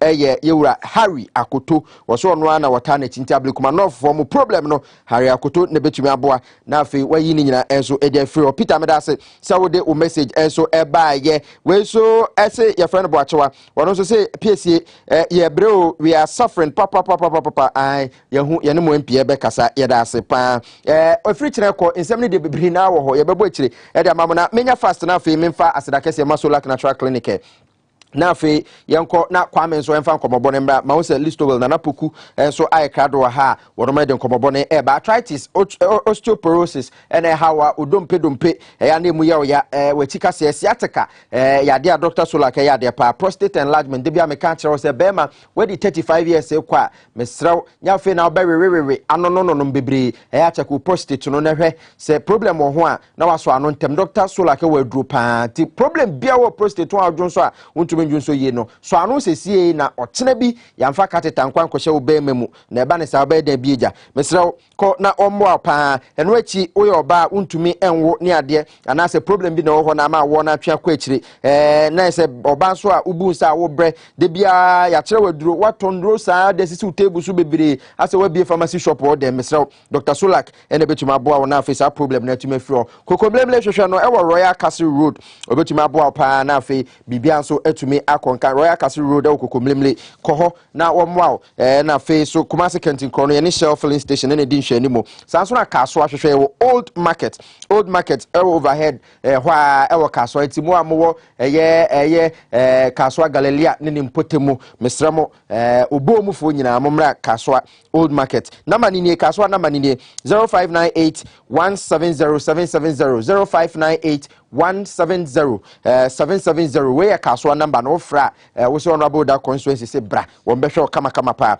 0553932631 and also Kentin Krono anase bia enkran ha kokumlemle 0553932631 wo fra mpanyfo bejo so Aya Media Institute say na no pay so person sua central adwuma na kwan ya faso twa camera na ye edit na tembia wakwa ye adwuma clean wo person kasa TV so na radio so na person ye kira media law and ethics ne akeka ka video and audio editing program production ne ekoye production kwa kitwitwa na akeka sie ni nyina no ba ye be kire na afi wonso watuma hu adwuma opese ye DJ na obonwoma Am Media and Professional Institute that one kan ha ye betuma boa na afi ne amatuma konkan pa de amount we secondary school utumi kiro utumi kenkan mesrew ye world na afi wonso bra be kan ho Great Commission TV wonungwa ho na obehu ye fa bra na bra beje forms anase nchiremu bi echemi de fa pen ana telephone never number is see na friend page for more Am Media and Professional Institute 0245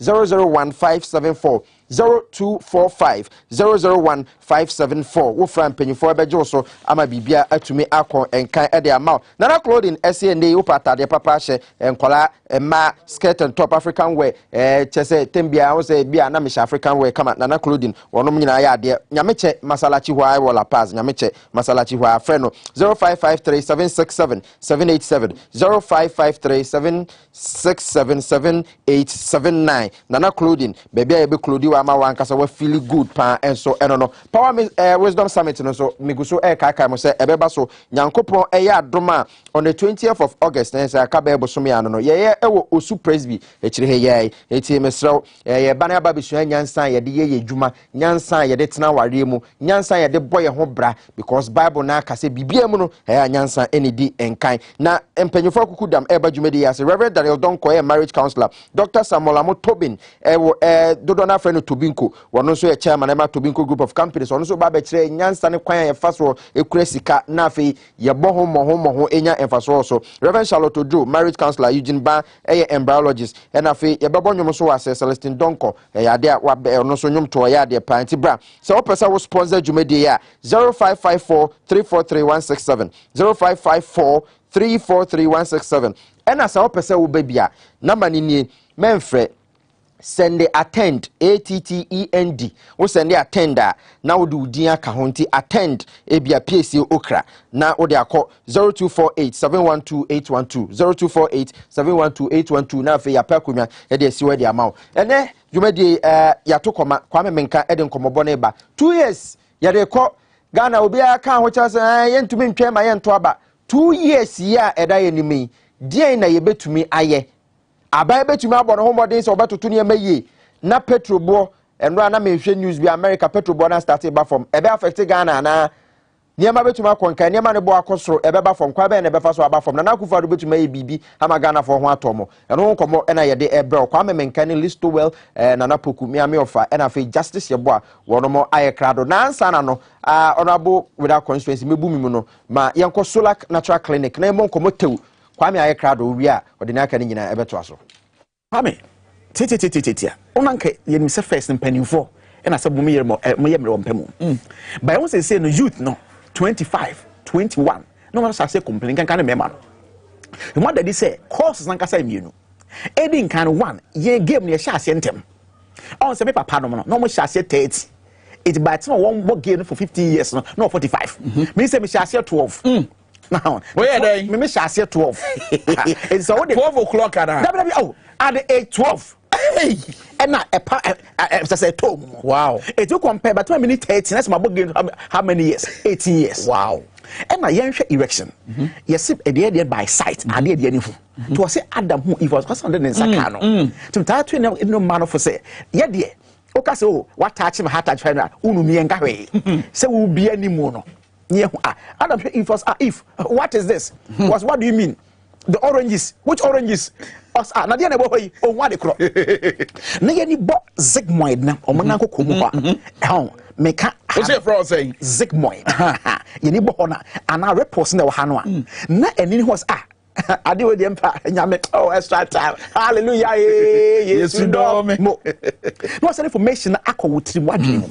Na adwa information no William Wakoma sakome e moja wo pompe fe ne pedua no to was kakra me bi mfa de fe ne genital veins no eni ntine wo ade ne ho no more ne moja fem no na sorry enti ade be impede blood flow no be ma ade mu nyeden na afi ma youth no e sense game na hye ase tem be hye ase tem ne no on se car ayo change oil 2 months one the BSc home no kan me bie mu a me hye ase a me home so on so bitim bon be 1 hour obi so bon wa break me say me mpe break ti ya no sa no bon say entin veins it me hiti hye enti genital veins the moja ne fe no ade na say costre bo say home do you me home no sana veins no so eden home basa bon say finfin na akensi the blood flow eba be pim baby akensi no na fa periphery ha no baby pim ye no ebe bon chirewa if an hallucination of blood na e bon getting na that vessels name it youth the next time I will pay erection no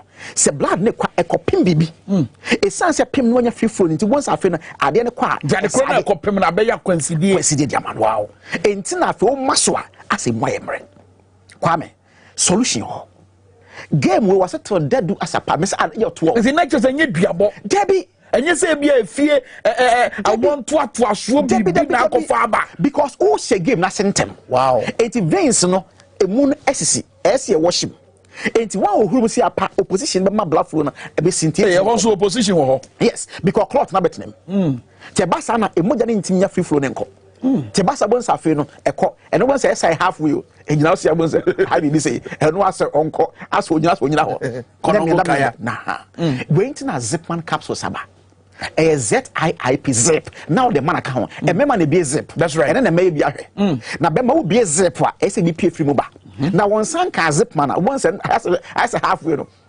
as if friend ogo and right this I say peja dan what is this a hanger na say na ho SMP wow zipman capsules contain coumarins ba kwa bonus friend washer say the pabeti ase wa a bioactive compounder the ba say a washing genital veins no muda ho it moja ne sane ya yeah rain and you first go no one alcohol that's right o better than that obana sha set there number 2 a memma no genital infections say me 12 be me dem sha ase no sentina first pa na say be man white ba na intimi describe ne ye it ban say kwa me de no be 12 no afa me wie game no afa me kwadwo nso ana ade white if ma de na no na na nsansan bi so begu ho na me so mentimi nka nhyem ma me papa say na makoye enti me da sori ana me nsa hyem da beri fam to bi say me so me kodware nsuom na jo so ya me am ko pedro ma me enti kwa me e basa na ho genital veins no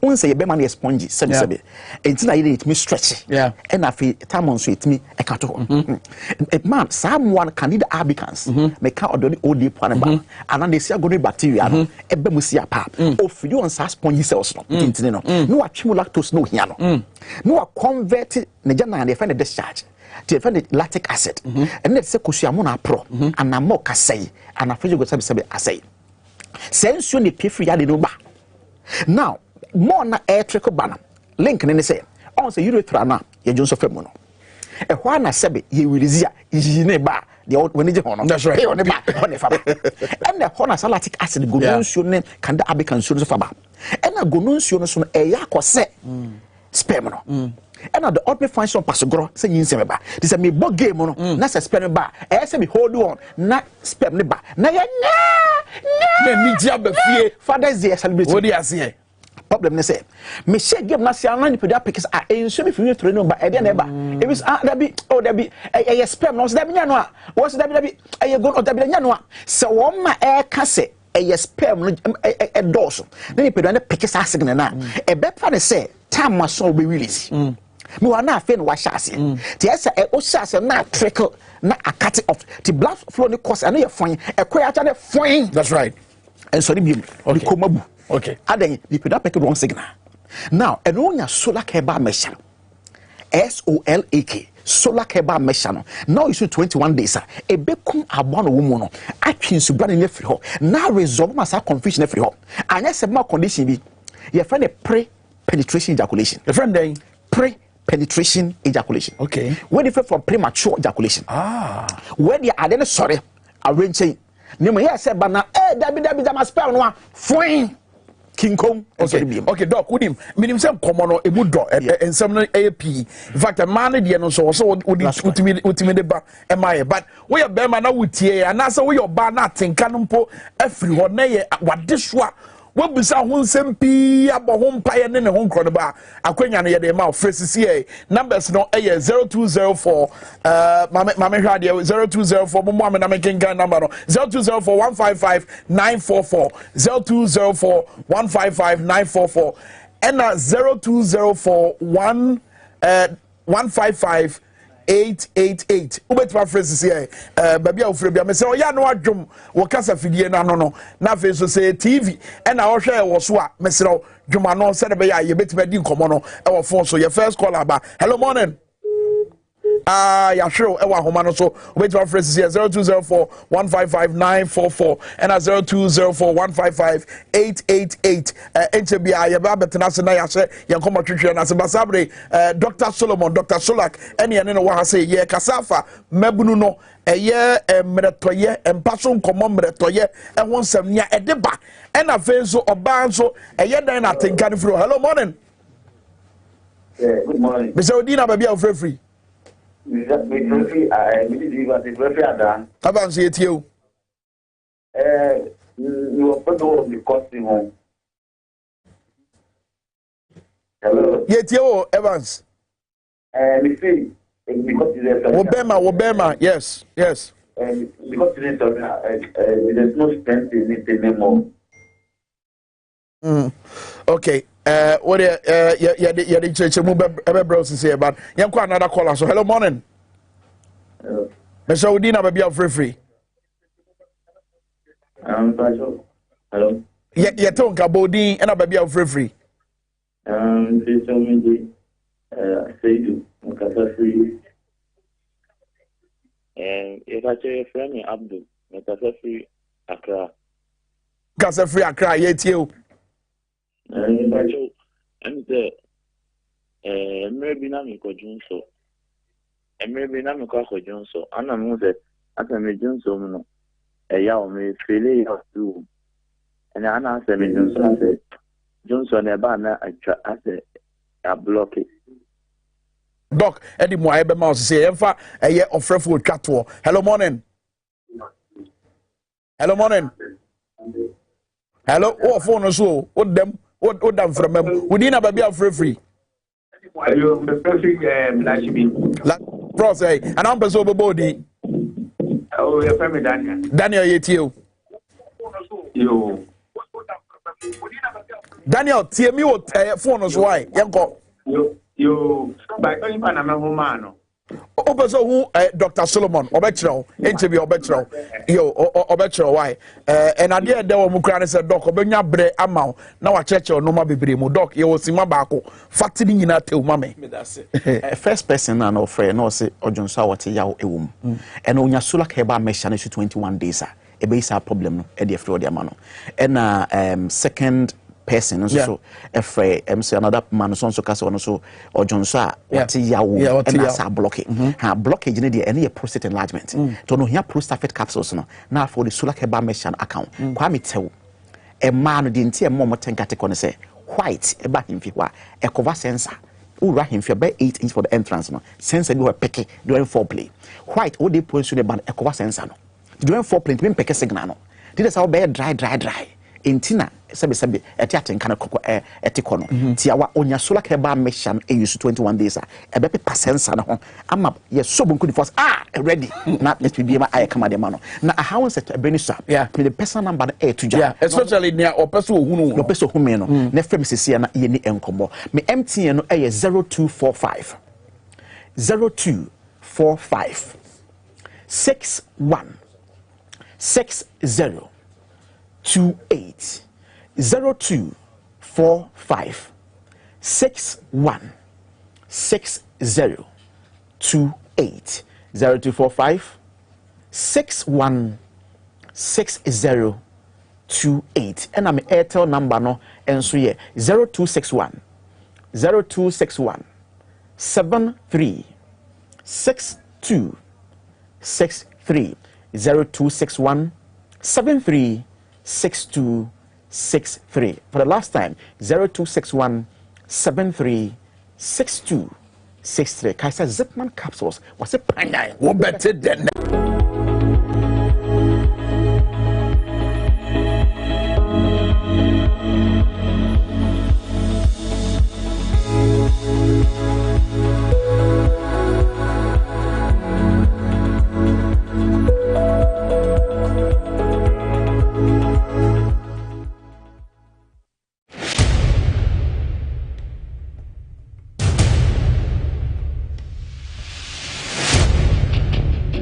The average human body mass should have at least 60% water for optimal performance in any physical or mental exercise. We can help you maintain it naturally.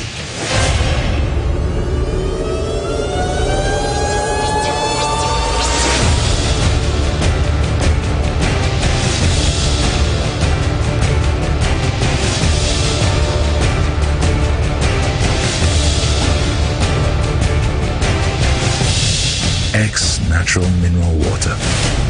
Simply natural.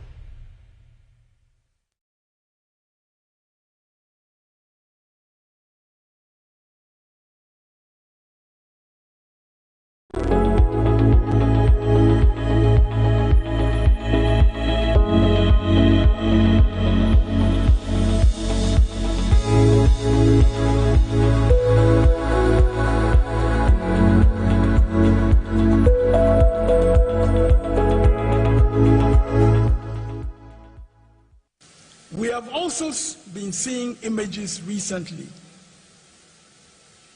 of the crisis in Sri Lanka, which also tells us that there is a limit to the patience of a country after a long period of tolerance for a country that had been run as if it was a family business.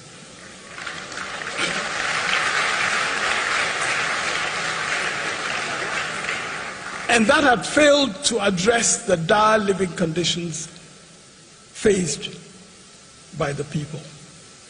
A once very powerful president has had to flee from his country amidst the angry protests of the people who he had taken for granted for so long.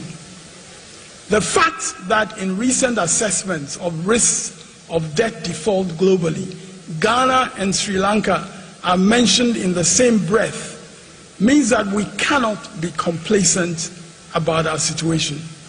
We can perhaps be spared that kind of tragedy in our nation if the commemoration of the life and legacy of President Mills signals us or signals to us a need to follow his example of leadership. I would not be doing justice to the memory of President Mills if it seems that his moral attributes are all there was to the legacy of integrity that I'm talking about. In being elected as president, he undertook to make a difference to the real lives of the people of Ghana. And so it is appropriate to consider how he fared in that regard. We must start with the recognition that President Mills inherited an economy that was in disarray, with the previous government living beyond its means and recording large fiscal deficits in 2007 and 2008. This led to high levels of inflation in those years. The debts owed to two energy sector institutions, VRA and TOR alone, by the end of 2008 were almost 2 billion and rising. Rather than any measures being taken to address the economic imbalances, it was regularly claimed that the economy was doing very well. To compound the situation for the incoming government, commitments had been made to the single spine salary adjustments for public servants without any resources being available for this, nor a real plan for revenue generation to meet those commitments. It is to the credit of President Mills that the single spine salary structure was implemented, providing most public servants the benefits of improved remuneration. He was committed to those improved conditions of service because he knew the sacrifices of teachers, of doctors, of nurses, of policemen, of soldiers, judges, officials in the judicial service, all the security service, and public servants generally. The implementation of the single spine salary structure was achieved through improvement in economic management under President Mills, particularly the prudent fiscal management, which also enabled Ghana to experience significantly lower inflation from January 2009.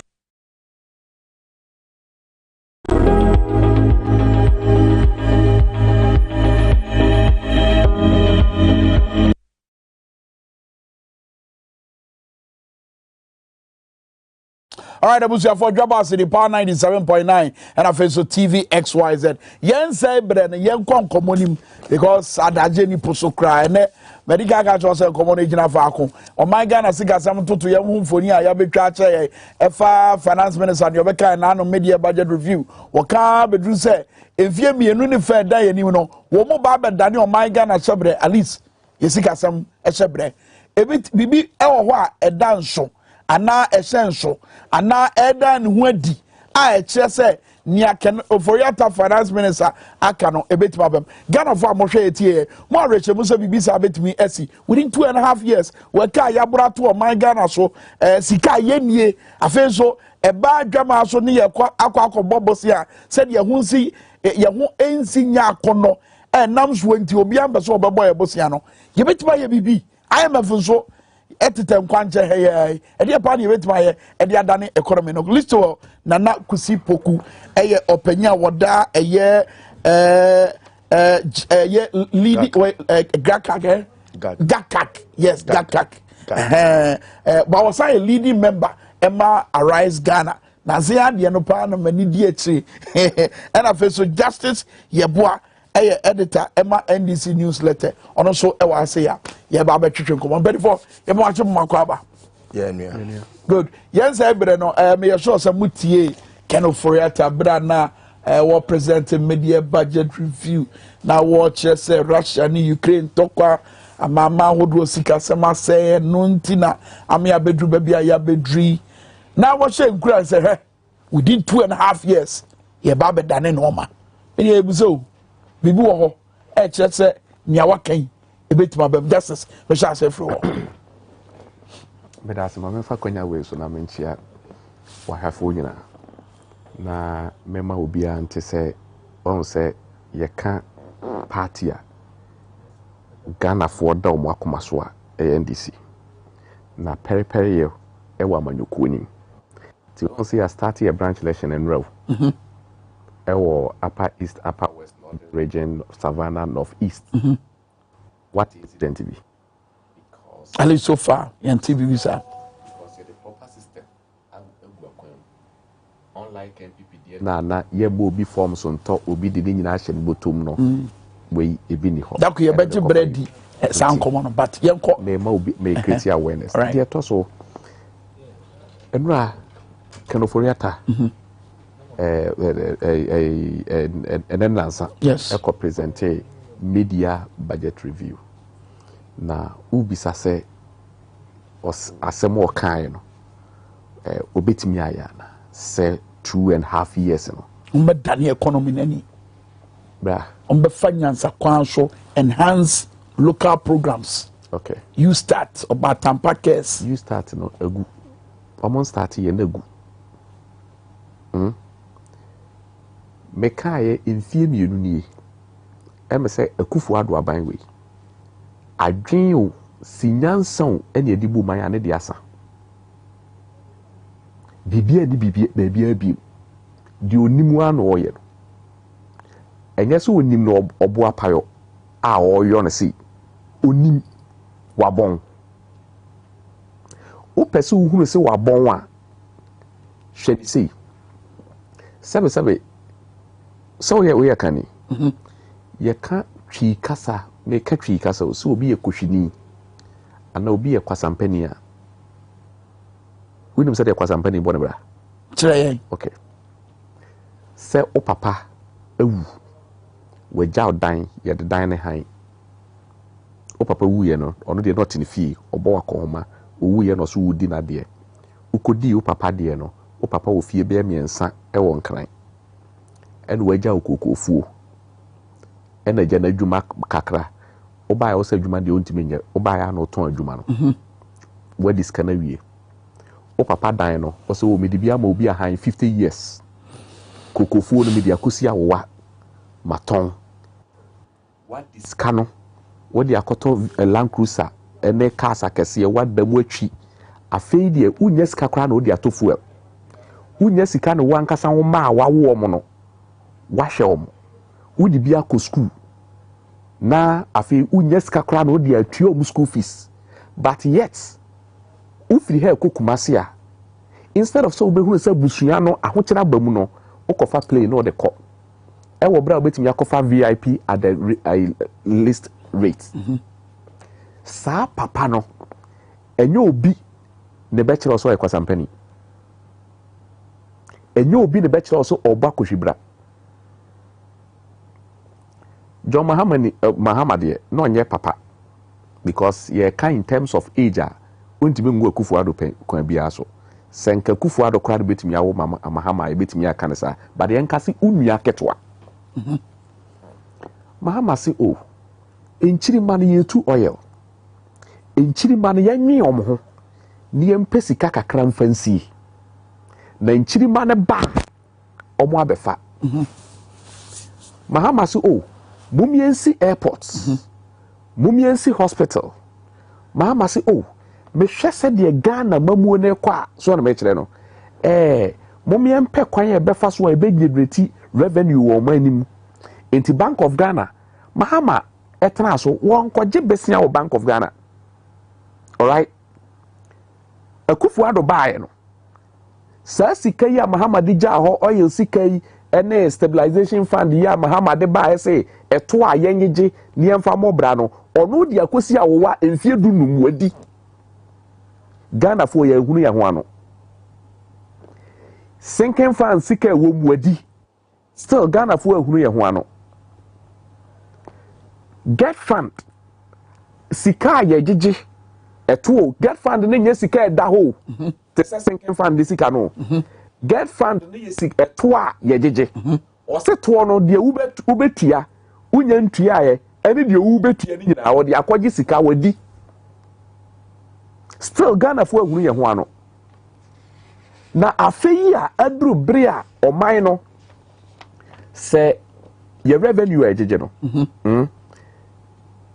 sika ye boaboa no o tax a utua ene to giem na memfa besia nka ho because besia ugina to nko a ugina to okay sa to no ye revenue to no ho na ugina to no ho ni migina sisi yi ba mi ni to okay to no ho ni migina de ye kire ne se ojiji sa sika no me yo de atofutu ojiji sa sika na oman no yetua adwumayefo ka eka so only 10%. Wow.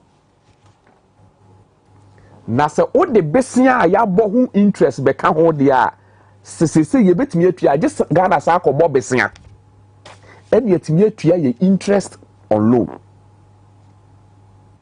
baby Ghana duru no enti omo ete ho na wo mo fe o se bibi papa bi be fi bibi abado he patuwo je omo njintum se enam omana montuo bi so ena akofa saade yaba na mom asem kana koye se amama hudo nyina sika asem age aguo na Ghana so ka ho bie no e de na kire meba yɛsi nipa na setena yɛ ya wo wiase paa ne obi a ɔyɛ bɔne a so na bɛkyerɛ no ɔnhunu sɛ wayɛ bɔne ba bɔne bɛ no mayɛ bɔne a wayɛ ne sɛ wobɛtena asoɔ no mahama sika a ɛbrɛ a na ɔyɛ ɔmampanin odiiɛ from 2013 2014 15 even 16 year election year no Akufo-Addo de afe baako 2017 the budget office of the government machinery mahama 4 years no odi na afe baako sika odi yes odi sika ye ka sika ye budget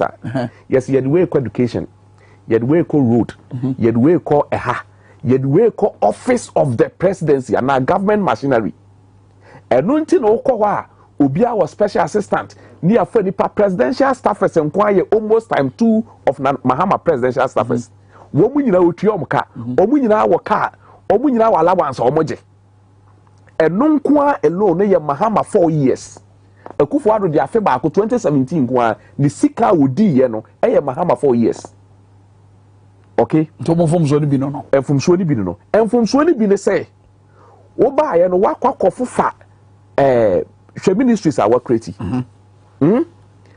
a create a hwe Dr. Omaneboama no a minister of communication information shenase the deputies baako ye Felix Kwachi Ofosu baako ye honorable Atosapon nipa miensa head sa ministry we Akufo-Addo say ne nkrofo na born to the extent say adwuma mahama nipa miensa ye no ne nkwala ade ntimi nye into achem ayi communication esla ne the 2 deputies and was ayi information kojo konko ne 3 woni samfa to memo ato aso ba so bodua ma memfa list wo mrem na ebrede ye nche no pepe se be ya ye betu akwa nim kama at least wo bem no de di kan enfomso ben na ban we aye a eni ukwan se ye gitu mo abromo edan asem na di se eya mama hodo nyina sika asem na asai na Ghana so FM ye toso bienu efie mienu ne fa bibi foforo bi betimasi ama economy no eni ada na tse de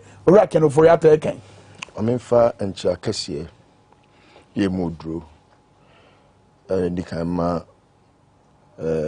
me mama ne me papa no omu aware edi mfie aduasa ora John Dramani Mahama ene ne hokani oba so no a oba onde ene pa bafie bonichi ni kunuchi dom ya onunti Yehowa egusu hira ni kunu enye ma nyina na sebio woni omobobra Yakopon pega wo nti megina ofidi kase so achi omo amoma fishapa se nyame nso be hira yen nso mu bi na yesu yetimi aye anya yokodo honhom bisa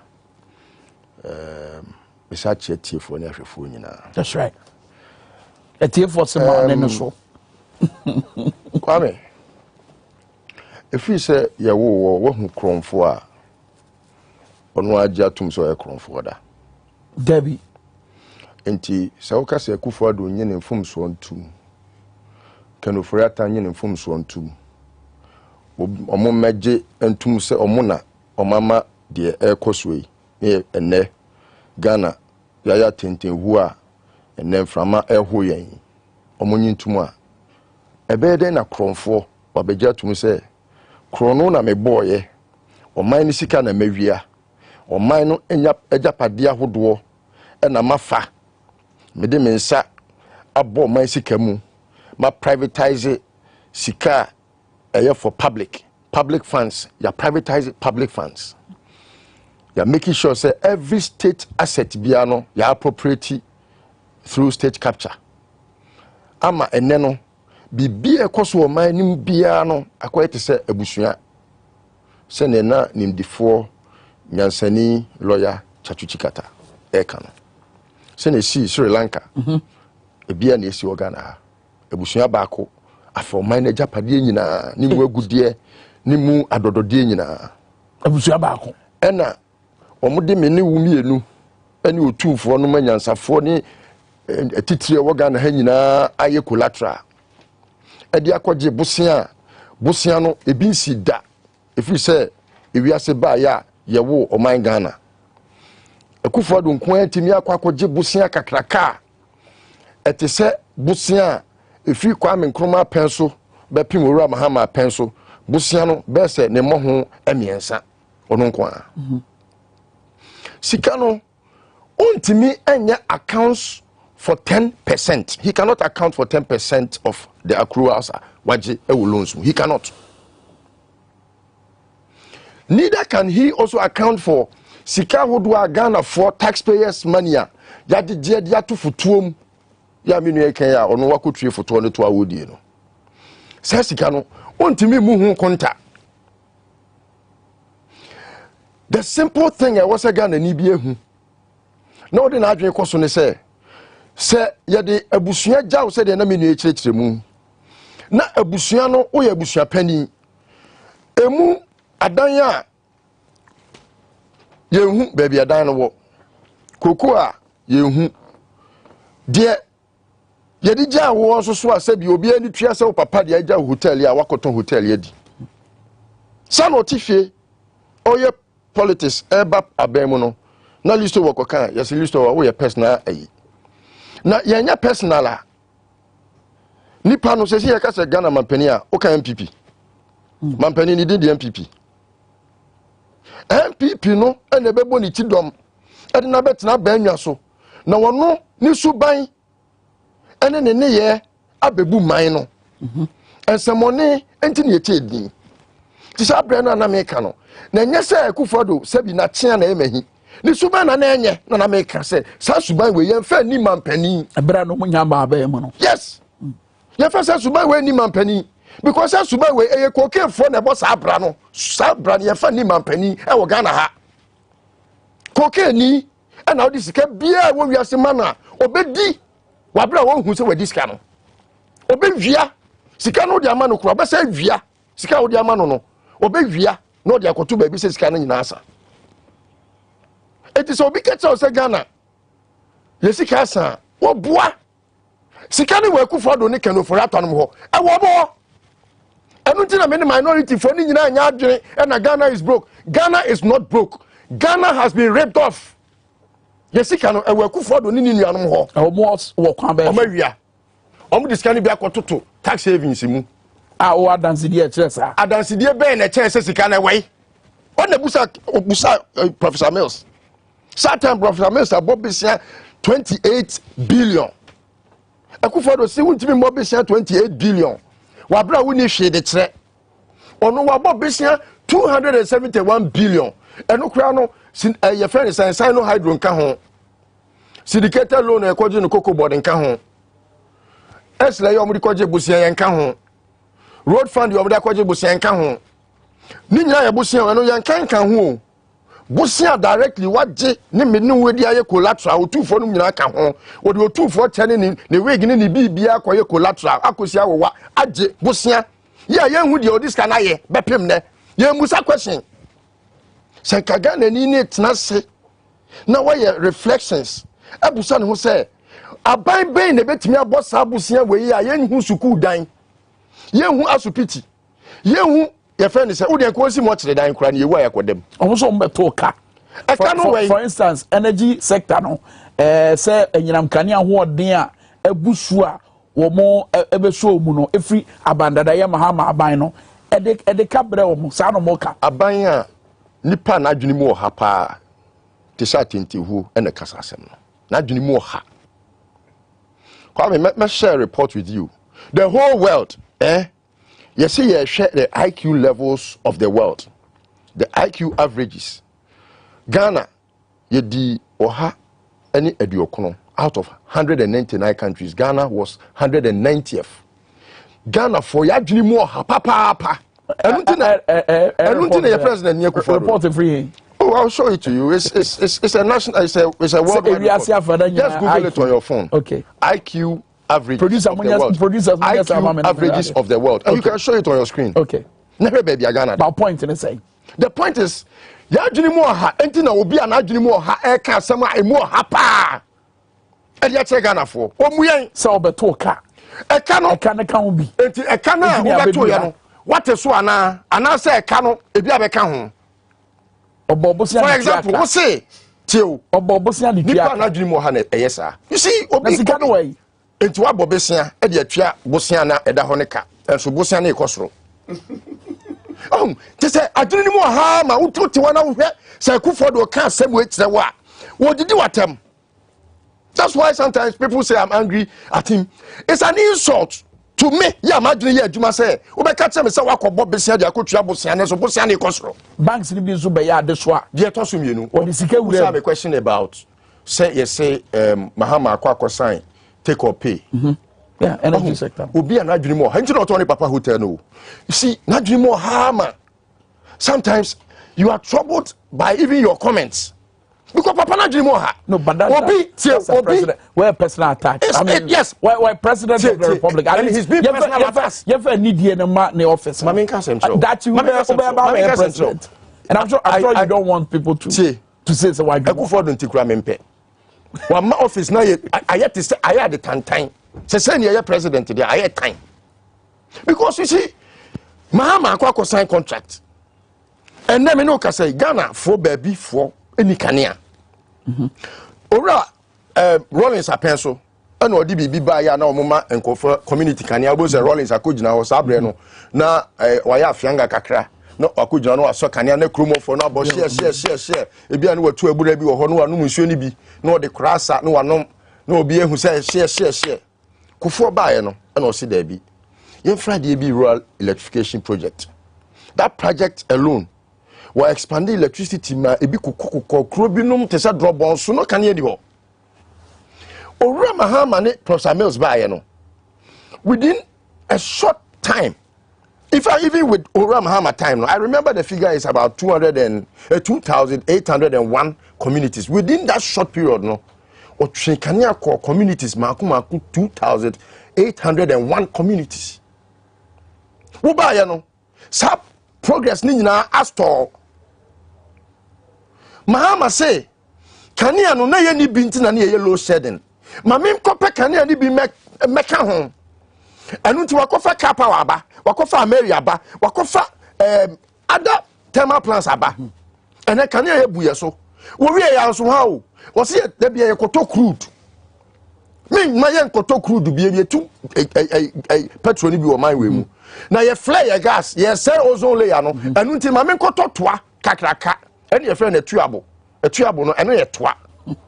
Na me fa nkosi baby na me pipe gas na ye flare ko wie mu no. Enko butuwa nim na yemfa sa gas no empower ye thermal plants no nimdini nyansani ene obo sa abra no enye cocaine ya na adwuna seye oba ye na ohun se Mahama ye sa ade no ye nyansa wo mu no enka Mahama na adwene se oyama ahanuma ye electricity hub na togofo hia kan ya sani bia komo mo Burkina fo ene landlocked countries e ben ye no yetimi akomo o manyinam kan ya na ya disika ba o man ya bebo o man ne ho bra adwene mu o ha bedi ade hwede ekoso ono se excess capacity but me say obeto boss with excess capacity adwene mu ha minu ya me se me come asema is based on fact me metena studio ha wabra me nkura fact me say Google adwene na mu ha no ye di 190 ye president nti Rwanda oni bia no moda 182 as of about 3 years ago omo president aboa mo much is almost 151st okay Rwanda okay I don't tell say ono ni president na adwene mu odu wo president no near the 142nd yakoda 190th yakufo adonti na me ka adwene mu ha wo te wono na amama hodo sika sema asai no so e amama hodo Ukraine for ne Russia for and Russia for issue statement what can be ma wo mu tweet no o say ade bia akufo ado de tiga na ha egu o mani mu asese o ntoko o ne Ukraine for ko na ama o man no bibi asai no enya no kre because adie bia ye kra free amama hodo bia so no omo de no Pizza ye kra free ho ye kra be free China ye kra be free Brazil frozen foods nsuomunam fish aboana taso ye friend say bakui entini tirihun ni nyina ye kra free Brazil entino enya Russia and Ukraine you say Ghana ye nya duane ni tu koto wheat Russia for kunti de ahokyera ba ye nyina nkowu wo bra ya sase nyina be ehefa ne Ghana ha wodo wheat enyi ti ye kasa adwene mu ha example ni bi no ba bi ka say ahokyera Ukraine fo oko ntese omo enantwie no yabobo bi tu amomo awu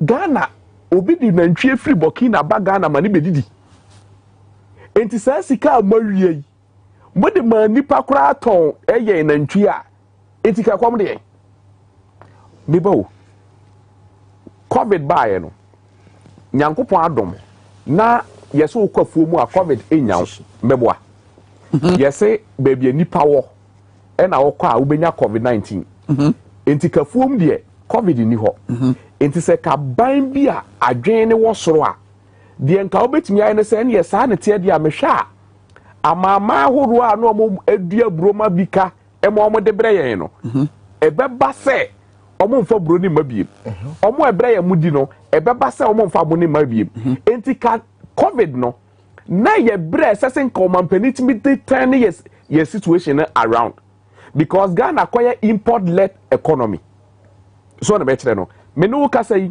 saa kotodwe ne ade nyina ye kra enti kan ye COVID aba nkrofo ntimi nkwadwuma yi enka ye mfa sika bi nto wo se wo person ko into agriculture no be fa saa sika we ne fa kokoye eno ya abanya adwuma adwini ye adwuma krofo akoto afiri o discount be fa koye adwuma Mahama project a ode ba mapo a ye kwaji sika ede ba ese ede ba be omu change ni din koye planting for foods and jobs no na planting for foods and jobs ekas omu wodo so chen bag of bro omunyai yes meme districts and Asante Achim South na yo planting for foods and jobs eka wo ho me ko district assembly dey say meme free ho dwaso ni free me person mi huru kro a planting for foods and jobs ni bi e koso ho na me ko ho kosra ho ma nya besi de is that to say so mon hihye ni nyina entimi eni amoaye nipa na e hihye no yes wo kwani tikese ya wi adwen a wo say ye me me Mahama ye no no mo ka sa mamuo no sabi atofo bi atimi ye bi enu nti no mo so beba be ye bi no onim say obi tena ase na dwen ye okay but you see listen on justice baby a ye dru no mo ye da ya ye nyina economy ni yatim ni yemu enti ni yete a ye di nkomo no it is wakasa within the 2.5 years no the abesene nkori nyina achi no wo mo anhyehyɛ bi a mo ba be introduce a wo mo de ba be dane tebia na ade enti ni emfa ye gidie enhye omumu ohun sɛ ewiase adadoa ochiride ohun no netwati obi ehun sɛ adwene ni mo ha me de adwene na emu ha na chi we amama ahodo a ewo wiase afa na nyina ye ka intelligence quotients on the average ti wo hwɛ ye list na na se table na Ghana ewo mu bi Germany ne toso 10 but na baby a meme no me issue wo and say all link it directly to the president that's a direct attack I don't know me president nkwa sadie way research way institution na yes research way no what they oman bia na memuo no so nipa na da no oman pani etuko in the case of Rwanda so saka ebe opin the motive behind the research now that research is based on your progress because there is nobody on your successful ne IQ ever from what was it depending the na open no so here obi to say the country did first Japan Japan because omoma mpani no why sharp what must I say when you say amaya ye nim nyansa che wo mo amaya nim nyansa che wo ye enkono Ghana enim nyansa chen Ivory Coast yenim nyansa chen Guinea fo ti no ye cool no yenim nyansa chen Cape Verde yenim nyansa chen Sierra Leone yenim nyansa chen Nepal and Liberia yenim nyansa chen Sri Lanka for say Sri Lanka for nim nyansa chen yen too much yes omo nim nyansa chen bet me no credit that's money for nim nyansa chen aka isi banko Togo for nim nyansa chen yen South Sudan for crampo enim nyansa chen Yemen omu nim nyansa chen baby antoko esi no Dr. Congo nim nyansa chen Namibia nim nyansa chen Morocco Somalia Somalia kwa de na e yakra Somalia phone nim nyansa chen and ho na we Ghana ni e so hu se o man pani no chese wa ma se o man no ya se kontebe ya tete the research we it is hard here we no mu gina so de ye okay dey biem because opening na be mo man na tumpon se Ghana President Kufuor ho no ni ba bia na yeda 141st because na ye will be an adwene ne ye adwuma onim de oye so within these 2.5 years ye dan yamau pusakentema wait me afanya hwe yamau koto fire nkwan wait me afanya nkwan unim ba ede ne yefam me ba se pe yie me boa ne yie ne se Akufo do kro no obejai ne yie ne se sika na o mawia no mo de be ba o de be bo man ne ho bra ne yie ne se gabia so te da kokro no na o mo bo no o bejai okobo kro no we o minua ye betimi a list o a litany of thievery ye betimi a list PDS Crawford Gabia Sultan. But where suspicion? It's not suspicion. Allegation. You see, this is what thing I hate about the media. That's why I decided not to sit in those chairs you are sitting in, trying to play the devil's advocate. You know the truth. You heard Gabi's voice. You heard him discuss percentages. You heard him. That thief. But you did not consider say Nibia. You funny I'm here the asem. And I mean, I say, and can free. And you have as a quedu. Ufi fie bay. Ya be kan asem bia no. Na nka wako court. O se court asem say na me ko kenti first time so. As an amanyam opinion. We are talking about your opinion. What do you think about that conversation? And untina editorial policy. Media bia wo bi no. That's right. And until now wadwen so betimi a kire wadwen na obie times a or your editorial wadwen no wa kire wadwen me boa times na editorial nie me wadwen kire nie it's na dwen National Cathedral it was wadwen kire ne say Gabi ejina phone so percentage what is he or who is he to be discussing percentages so onya kromfo a and Akufo do na ma ne kwan no ne nua kromfo e bo kro no tie o man a and na Gabi no na e kire de enkoso o man we mu ye ko IMF ne ye ko that is how it happens. Gabi and I dream of my way. Yet me to hit today way in a dream of my way. Eh, be beyond to be done. And until be being with bet me see this I could follow Nebusha for chrono no more. Okay, let's see canon so on my piano or Masako Faba. Okay, what's the for example, what a cocoa board, cocoa board. Marco just indicated loan. Just a cocoa board over good. Over cocoa board. Or Marco just indicated loan.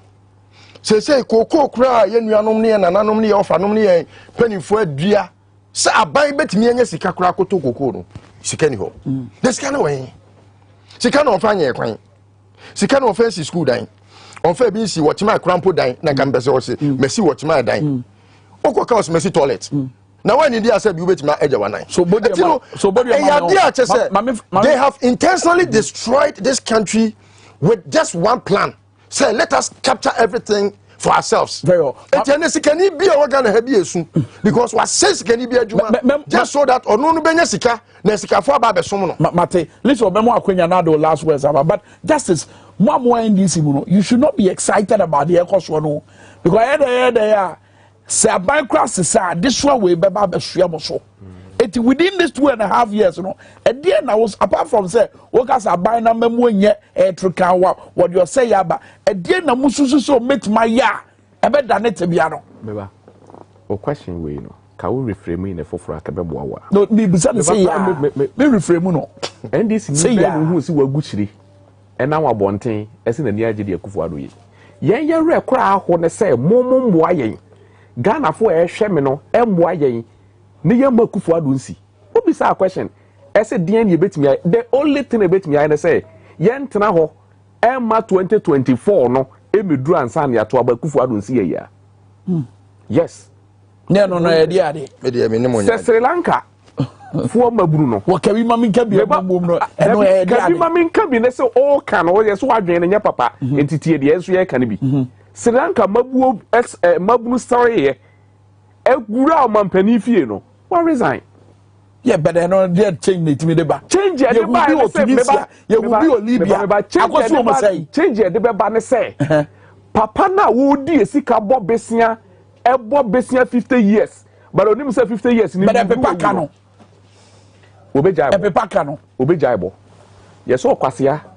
ɛne nim sɛ ɔkɔda amena mu a the best way obetumi afiri amena nim apie ne so obetu amena ni bi aka ho papa ne hyɛ amena nim otu wonim sɛ amena no otu na bebe bedu a yɛntumi mpie enti so pɛ so yɛ de a ogyem na ayi sofi ne pikas na ekita na ɔde itu no ogye baby aka na enti ɛne ɛsɛ atwɛdeɛ ne yɛbɛhyɛ amena nim ayɛ a ne yɛ de apie firi amena nim ɛno ne ade ɛsɛ sɛ yɛyɛ ɛnyɛ saa sɛ yɛ tena hɔ a ne ayɛ din sɛ yi a bɛba asɛm a ne listo well ɛɛkan sɛ sɛbe ghanafoɔ dodoɔ no bi adwene mu ɛnyɛ ha akufo ado tumi sɔre efiri ha kɔ Boankra kɔfrɛ otumfoɔ na nate kɔkɔɔ soɔ so ɔmfiri Kumase mmra Boankra woni Boankra na ebo deɛ ma mu so yɛ kyerɛ woni Boankra na otumfoɔ afiri Boankra aba beduru ɛhɔ afiri manhyia aba Boankra ɔso ɔkɔ commission amia yɛ inland port but contractor ni hɔ wow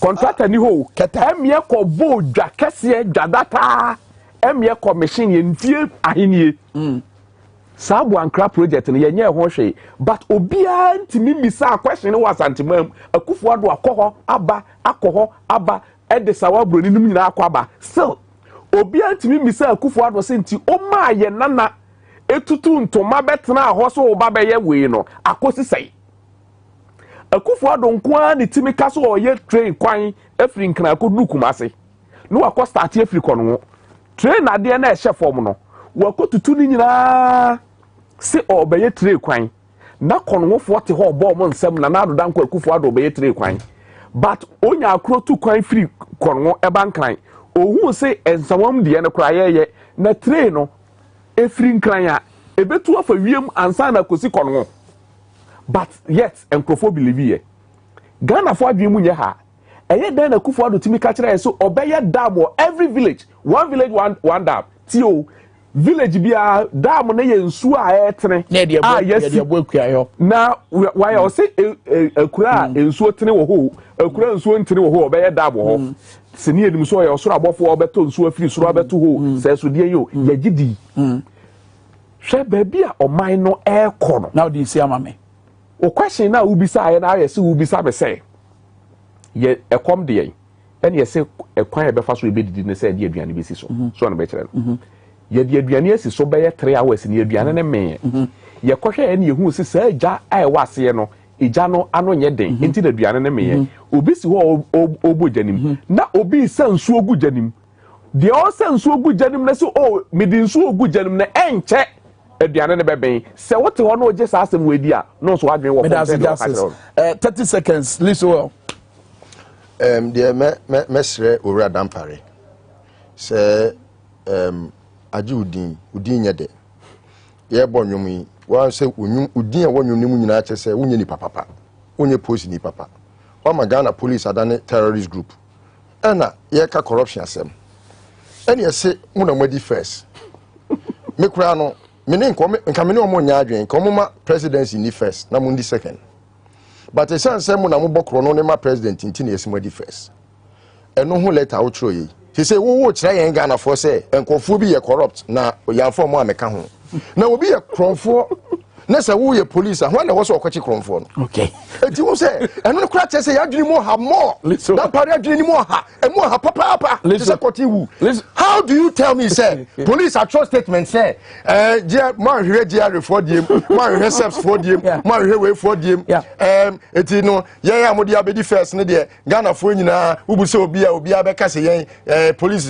perception but all right so no so kire ni nsem all right so kire nsem wo kire mu no nipa na wo so ye kronfo no wakwache no okay very well listen eti na tese na dwini mo ha more me brand so me do say listen na Kasiebo leading member ma Rise Ghana friend so justice yeboa so NDC newsletter on yes mu for penny what we monka busu for nkomo no monto aso obi am wo say ye trotro mu say taxi mu say fie mu anasa office wo monto aso wo ba am wo na nsem nyina ye pen pomasi bre ye de mu si a kira nyame ya do abogya ye dwabo ase ye de bebre mu agimanie power nie or the power mid morning bre mu si say bye bye